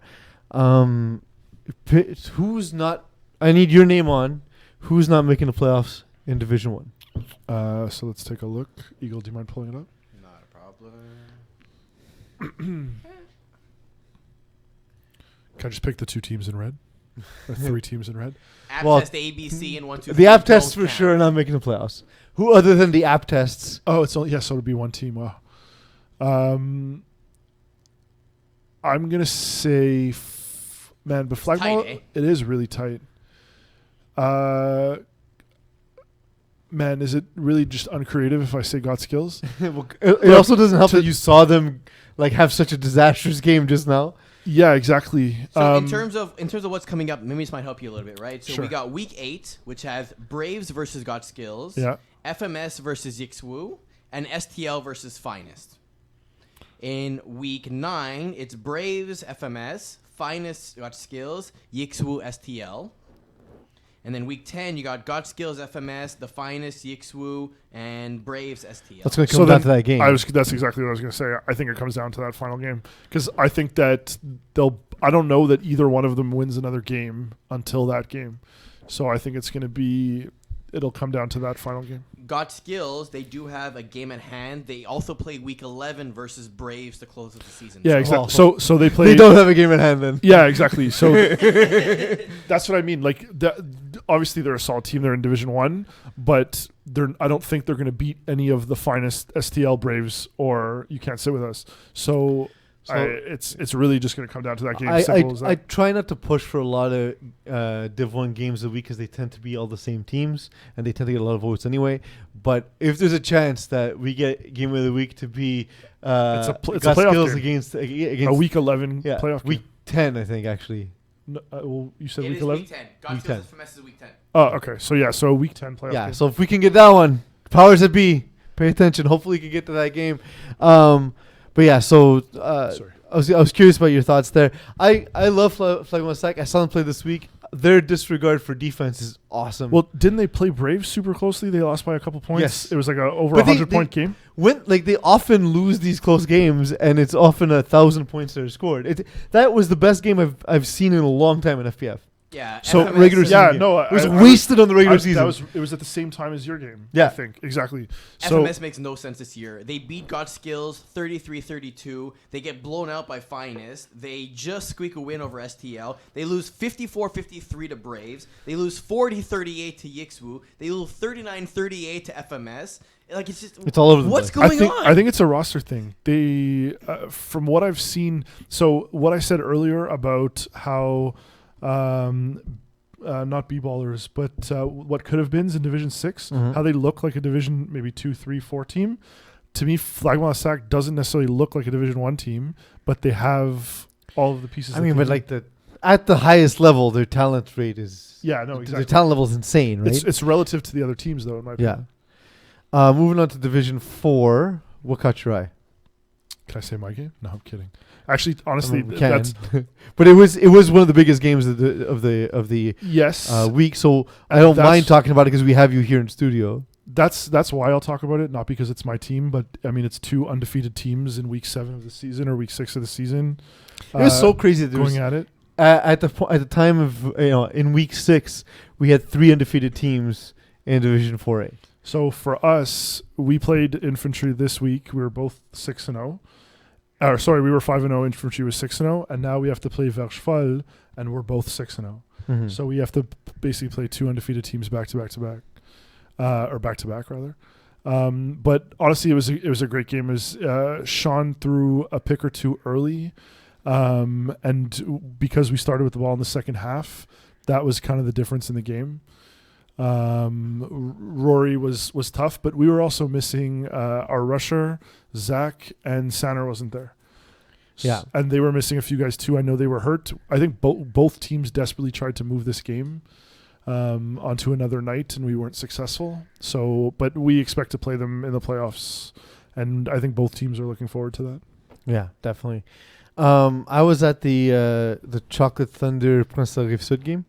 Okay. The final score actually surprised me because it just felt like Chocolate Thunder were going to control this game the whole way through. And it's not the kind of game Joe Cano often loses. Like the kind of game he loses where he makes a mistake early and it gets to him. He tends to manage these close games, these games you have to score constantly. He managed that well. And Julien Fizestier was the first one to make the mistake on just a bad decision and an interception. That interception by Tim Horner. Tim Horner, by the way. Yeah, he's having a crazy season. No, but he's the most underrated defender in FPF, I believe. But he almost looks like a professional athlete. Yeah, he has the body type, absolutely. Yeah. But the one thing I will say about the Chocolate Thunder offense is we talked about ball placement earlier in the show. Joe Cano's greatest strength is ball placement. Doesn't have necessarily the best arm, but he throws a catchable ball and he throws it to the right spot. He never mislocates a ball. Where he'll make a mistake is sometimes in reading the defense. It's not a tight spiral though. It's just accurate. It's to the right spot.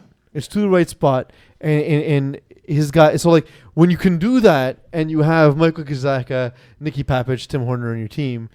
Like at one point, he threw up a ball in coverage, where Tim Horner did not beat his man. His man had taken the top off the route. It was a fly down the sideline. Tim Horner basically went up, caught it, and the ball was just thrown to a spot where it was back shoulder to the sideline, and it was him or nobody. But it also helps that Tim Horner is the guy you're throwing to. Right. Right? And it's also the case, by the way, with Nicky Papich, who's basically indefensible. Because he's a Division 1 player playing in Division 4. Yeah, exactly. And Joe's, in my opinion, a lot like me too, where it's either like a 15-yard completion or nothing. Mm-hmm. Because Jadaridi was open on hooks all day. Exactly. And that ball almost never went there. And I have a feeling that, like, because if you just look at the two quarterback stat lines, you would think Joe won the game. Mm-hmm. So I think it's just a matter of they were taking away the deep ball and Joe was getting frustrated. And I would imagine just looking at that they might have had like a turnover on down or something, or just mismanaged the half. Like it could have been something super small like that. But I mean, other than that, Joe had a decent game. It's also like, I mean, you can know that they're going to hit Fred Vien in a quick slant. And stopping that is a whole other story. Right. Like Fred Vien is one of the most talented receivers we have in FPF. Right. So is he not playing in higher division? I don't think he is playing a higher division this season. Because these are his boys. Like these are his brother and it's their friends. So I don't believe they are. But he's a monster receiver. And a lot of times it's as simple as just a slant or drag across the field, him picking up yards and blowing by everybody because of his ridiculous speed. And that's kind of the story of this game was these two teams have a couple of guys that are stars, right? The balls went to the stars. And that was it. And Julien Fizestier moves better than anybody even gives him credit for because those two touchdowns don't even tell the story. His ability he got a couple of first downs on runs. He bought time. And, of course, you're adding 2 touchdowns on the ground. That's huge. Yeah. It's so frustrating for defense. He is only subbed this one game so far, so I don't think he's officially on the roster. Yeah, but they have someone else. He always seems to make an appearance. They have someone else on the roster who... Because I think Fred Vien doesn't fit Gerard Provo is usually one of their go-tos. This is the infamous Alex S. Yeah. Team. Yeah. Who's Alex S? Exactly. Yeah, that's the point. Oh. Thank you, scorekeepers. Gagnon Griffin. Gagnon Griffin. That's the guy who normally fills that role. That said, this game they upgraded slightly to, maybe a top 10, top 15 receiver in FPF. It's not a bad guy to have in Division 4. And again, like it's not like they played a team who doesn't have that caliber of athletes. So, fun game. I was happy to be there. Happy to witness it. It was a good game. Anything catch your eye? Anything else? Before we move on, we did have some comments about Alex S. So Quasi says he's my boy, and Dan Lazara said Alex S. He's a good guy, pretty mental DB actually. Can we get his name? No. He is forever going to be Alex S. Is there a reason? Yes. Can't talk on camera? Thanks, Scorekeep. Okay, so it's actually Terry's fault, believe it or not. I believe it fully and entirely. He's like, "Oh, what's your name? S? No problem." So any other games that caught your eye? I was gonna call you Terry. Corey. I didn't see any of the other ones. Anything in 4B? 4B, let me check. Do we have... I can try to pull it up too. Villeray Goons, Ligue au Coq. Nope, didn't see that one. It was at Laval yesterday. That's why I asked. No, it wasn't. 7. Oh, yes. God damn it. Sorry. I would have known. No, but if you know what it there is? It's yesterday. because it's the internet is loading slowly, and I think it's the most recent week. Oh, you know what? One did catch my eye. Villeray Goons versus Danny Demore's team. Villeray Goons are improving quickly. They added Dan Lazara, and he's helping them. He didn't play in that game. He didn't play? Okay. No, but he did get the game played because he was scorekeeping at another field. Okay. So I did give it to him. So I know that when we played against them, what happened with me was he learned everything I wanted to do in the first 2 drives, and then it wasn't even they stuck to like a basic cover 2 defense, but they applied it in a way I hadn't seen, where they were sitting in the intermediate areas where I wanted to attack. And they completely took that away, and I got frustrated. And instead of adapting my game plan, I was forcing passes. It was just a really smart application of a very basic defense, and it helped them improve very quickly. Dimitris Sinodis, by the way, Sinodinos, I believe he was a backup quarterback at McGill. He definitely looks the part. Yeah. He throws a really nice ball. Yeah. He's super athletic. His ability to throw like a ball on the line to the back of the end zone, like just high enough for his receiver to catch it, is impressive. The thing about this game is, so Philp were actually up 24-12 in the second half, and it looked like the game was pretty much over. Villeray Goons scored with maybe 6 plays left, and you just thought, okay, Danny Demore is going to just close out the game, whatnot. Danny threw a pick on his very first play on first down to That's give insane. Villeray Goons the ball back, and they scored to tie the game up with a play or 2 left, and then had the balls to go for 2 instead of just the 1 point, and they scored on the 2-point conversion to win the game in the last 5 plays. That's insane. That's so, absolutely insane. And you wouldn't expect that from an experienced team like Philp. Yeah, I would say maybe Villeray Goons were a little bit more athletic and whatnot than Philp, but you just don't expect those kind of mistakes from Danny. And just watching it live, I couldn't believe it was unfolding. Yeah. It's and again, for a guy who knows as much as Danny, and for a guy who doesn't play a style of game that really leads to a lot of mistakes, it's odd to see. Class on Grass beat Show Me Your TDs. Rough game for Mike Adana. 3 interceptions, completing half of his passes. Just not what we'd expect from him at this point. They've been on really a roll. feast or famine, eh? Jeez. They've been on a roll too. Well, I know Mike's hurt. He kind of played through. So his injury is old man. He decided to play ice hockey for the first time in a decade. Oh, there you go. And then came to this game incredibly stiff and sore. And he even missed our game in Division 5 due to just being old. But still, whatever. You decide to play, man, we're going to criticize you as if you're healthy. And that's But does he have a choice? Like, they don't really have another option. Yeah, well, I mean, they can call down someone. I've seen Alex David play quarterback before. I think Kevin Lubin was at this game and could have thrown. Did he play? He did play. He had a tackle. Okay. And so you also see Kevin Lubin not getting a catch in this game. Yeah, That's strange. bizarre.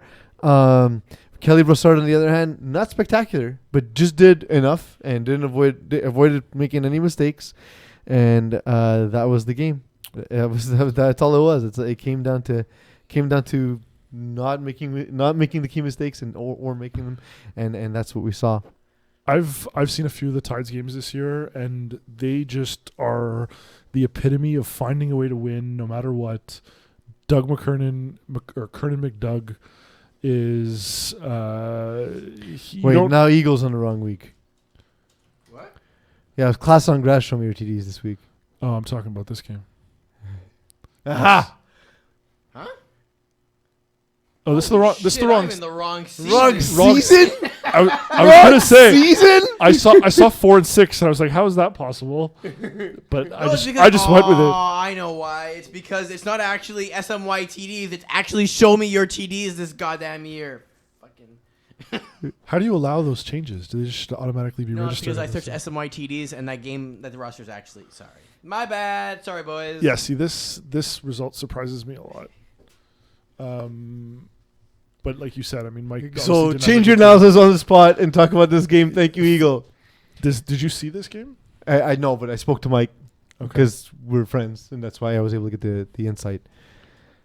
So he just took the hit. Basically, he said that this one was all on me. Yeah, he's like, look, I wasn't myself. But like again, like what and what I didn't tell him as my friend, and what I will tell him as an analyst is, you decide to play. So if you decide to play, we're gonna criticize you as if you're healthy, right? But what athlete that you know is gonna, if you're capable of playing? Of course. But yeah, so like it again, it's just exactly that. It comes down to not making a big mistake versus making a big mistake, and that's what the difference was. Lego Cup losing to Takeover 44-20. Not entirely surprising, but I thought Lego Cup would pose a specific challenge to Takeover with just the combination of having key players that are tall, key players that are quick. Yeah. Dom LaFour's ability to buy time was just nullified by Vincent Hamel. I haven't seen Dom LaFour stopped often, so the fact that he got 3 sacks and forced into making some bad decisions and throwing interceptions, that's just not a kind of game you expect from him. And what it did was give Ian Inheber all the opportunity to run up the score, and that's what they did. Then after struggling last week, take over back to their usual ways, and Vincent Benjamin is just an unstoppable force.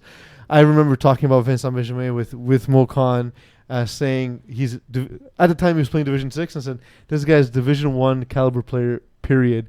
I was watching him with Alex Holloway, who's scorekeeping, who plays in Division 1, saying yes, he's absolutely Division 1 caliber player. And Mokan said, well, I don't think so. Come on, he's Div 6. I'm like, but so if you played in Division 1 and you saw him succeed, and versus playing in Division 6 and just watching the caliber player, he doesn't change.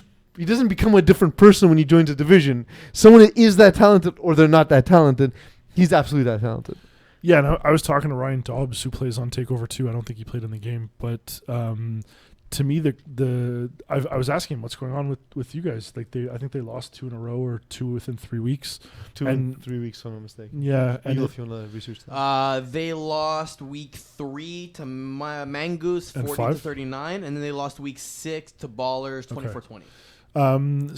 Both of those games you don't really expect Takeover to lose, especially the Ballers game. Yeah, and so I was asking Ryan what's going on, and he's just he didn't really have an answer for me. What I wanted to say too about Vincent Benjamin is, to me, the most interesting thing is that as good as he is on every team that he plays for, Outlaws, all these teams, he's rarely ever the first option for the quarterback. And he always just kind of flies under the radar somehow. Mm-hmm. And to me, that's absolutely. But when you watch him, when you actually see the game, the eye test, Jesus, for sure. Yeah. And for me, this stat line should be like that almost every game. Yeah. It just the team, the trio of Vincent Benjamin, Jonathan Brisson, Will Power is very strong. And you had Dobbs too, who's a well, he's not there in that game, but I'm saying yes, absolutely. You have receivers across the board, right? And different types of receivers who do different kinds of things. Exactly. That absolutely. And then on defense, you then need to pass against these 2 ball tracking guys and these 2 giants and Will Power and Vincent Benjamin, just guys who win balls in the air, right? Yes, I've been kind of underselling Gokak all season. Every time they win, I'm kind of surprised, but kind of not really. They're a very good, talented team. Mm-hmm. I think that they just kind of met their match in this one, and the experience factor combined with the skill. I thought the speed issue was gonna be the overall speed of the Gokak were gonna bother Takeover, and that wasn't the case. That wasn't the case at all. Yeah. So I was just wrong. I was just straight up wrong. It's that time, isn't it? I'm talking about 35 plus. Before we do that, we should call Simon, see what's up. So I know he's not available tonight, so let's just give him shit for not being able to sub. Honestly, I mean, Corey, you're doing a really good job and everything. Yeah, but it's not about I'm happy you're here. I'm much rather spend 3 hours with you than Simon. But you still need to give him shit. It's Simon's job to do whatever I tell him to. There's no way he's answering a call at this time. Never. Well, he's also with a client at this moment. That's why he couldn't be on the show. A client at 11 o'clock at night? Listen, man. Corporate dinners. Hookers work at all times of day. I was going to say, what does he do for a living? Yeah. It's something that we can't admit to on air. Vous avez joint. There we go. Do you know how this works? No. We all just yell at Veuillez it. laisser votre message après le Ah oui, signal c'est- sonore. Just Après continue avoir talking laissé till we un stop. message, vous pouvez So- raccrocher so you'll have a ou appuyer recording sur of le the show? carré pour entendre plus Real d'options. content? Or? You know, Simon, dude, we're it's having a really really good frustrating show. No, because I'm not really you got sure what to say, promoted. but You I'm got supposed to leave promoted you a to message. my personal assistant. Thanks. You're supposed to be there now whenever I I'm need stuck you. here on a Thursday It's night. terrible. I've been working all day. It's frustrating. Like the one This time I it's need fun, you, but it's not I'm that about easy. to go on vacation. I had so much to do. You're a Here, leave it, jerk. please. Okay, bye. Okay, bye. bye, dude. See you soon. I'm trying to get score updates for 35 plus since we're at it. Hopefully, I'm gonna get a few. So 35 plus is currently happening. Corey, are you old enough to play 35 plus? I am not. How old are you? I'm curious. I'm 31. Are you going to play 35 plus when you are at the appropriate age? If it's in Bay Durfay, no. That's part of it, eh? Yeah, That's it part of sucks. I've had, I think, 1 or 2 games there this season. And, like, honestly, the field's okay. The cement right on the edge of the turf kind of sucks. Yeah, I don't like that either. But just location, the look. though. I'm coming from Laval. Like, it's far. Our scorekeepers are throwing shade. I asked the group, I'm like, hey guys, can someone give me score updates for the 35 plus games because they were at 8:30 and 9:30. And the first person to reply said, I'll go check the hospital charts. Hold on. I like that. I like that. No, I that's part of the reason too. Like I look at that at 35 plus, and I'm like, wait a second, all the games are in Bay Durfee.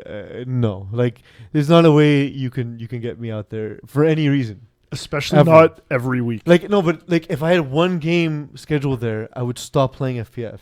Yeah, it's Like done. It's rough. Like I'm done. I would not need it at that point. My team will be the first to tell you that I kind of messed up our scheduling this year for BD Bandits, Okay. our Bandit Brothers, and just the fact that we had like a 10:30 game in Bay Durfay. But it was cool. We did like a team bonding experience. You go to like Annie's or something before the game, Yeah. Okay. and then that worked out great. So that was a lot of fun. But I don't want to do that every week. I think I would need to leave a day before to get to Bay Durfee. I just stayed at work. So like you've been to my place. Yeah. I live 20 minutes east of Hebert. Yes. So like it takes a while. Like an hour. It would take me about an hour, yeah. Yeah. Like it takes me about Especially in the winter. it takes me about 55 minutes to get to Lachine. Is it just me or every night that we have football, there seems to be some kind of snowstorm or crazy treacherous driving condition? Is that just me? Or they close the highway and you need to take the service road the entire way. Yes. And it's awful. It is So awful. week 7 is in the books. We'll find out what the actual results are. There's 1 week left for 35 plus, and then their season is done. Thank God. Thank God. It's interesting, the 35 plus division, and we're sitting here just complaining the whole time. No, but but the problem is it's set up for us to fail, because already so we may not be. Speaking of failing, Grumpy Old X-Men and JMJ. Ooh, that's a fail of a season right there. Yeah, well, you started by calling your team JMJ. What does that stand for? Jumanji Magical Journalists. Really? No, I just thought Jumanji would just fit the jam. Like, they could just be Jumanji. According to Urban Dictionary, it stands for Jesus, Mary, Joseph. Jesus, Mary, Joseph. Very religious. The 35 plus. Well, I mean, you need to be 35 plus to go to church, isn't that usually the case? Is that religion has no part in FPF? Yeah, turns out we need to ban them. We need to ban them immediately. Or also, juggle my junk. Oh, Juggle my... Oh, that's probably what it is. also a religious experience of a different type. Yeah, so like it just like the games are exactly a week ago, and they're happening. So anyone who's playing 35 plus would listen to us talk about games that happen prior to the ones they just played. Yes. On Friday morning, they'll hear us talk about what games from a week ago. It makes no sense. And they've already played a game no since sense. then. So yeah, Eagle, throw us a topic about 35 plus. And we'll do rapid fire, just like Hot Sauce Sports. By the way, if you haven't yet listened to, downloaded, and followed, remember to do so as soon as possible. You've been listening to Hot Sauce Sports. Like 35, go rapid fire. OAS, guaranteed championship? They have to. It's basically a Division 2 team at least playing in 35 plus. Is that Kevin Kusai's team? No, that's Karan Paliche's team. I don't believe Kevin Kusai is on the team. No, he's on Old Age Outlaws. Okay, yeah, that makes sense. Outlaws. Yeah. So this is it's the Y thruster. Teddy Fournette. Someone accidentally added Yanni Loeb instead of Yanni Leher. There we go. Terry. Are you surprised that the FPF KTFL draft team actually has more points for than OAS? Not surprised because they're playing against the KTFL guys, and FPF is superior to KTFL. There we go. We have proofs in the pudding. It's official now. It's official now. We have it on paper, or on screen anyway. Who are the KTFL teams? It's a draft division. Because in KTFL they draft their guys. Yeah. So they run that division similarly, where they draft their players. Okay, cool. It's a cool idea. Like the idea. I do have some score updates. Monster versus Spitfire. The score ended in a tie, 40-40. So you have 2 ties. Lovely. Yeah. Well, is their first tie against each other also? Maybe. Let me check. Did they tie twice in the same season? That's awesome. No, they tied Outlaws. So at least it's a little bit different. I think that's the only OAS versus X-Men. OAS won 50-16. So wow. X-Men now 0-7. OAS. It's the best team against the worst team of that division, so it's not surprising. Are there tiers like in Coed? Yes. But they play each other though. Yeah. They do because KTFL has like it's its own division, but they have crossover games for the regular season. Are they? Is it 1 finals or 2? Ooh, let me check. Rapid fire for Eagle. So week 7, and we're all just learning about how the division functions. Yeah, it's because it's weird. Read this. In the 35+ division, all 11 teams qualify for the postseason. What does that mean? There will be 3 separate 35+ champions, though.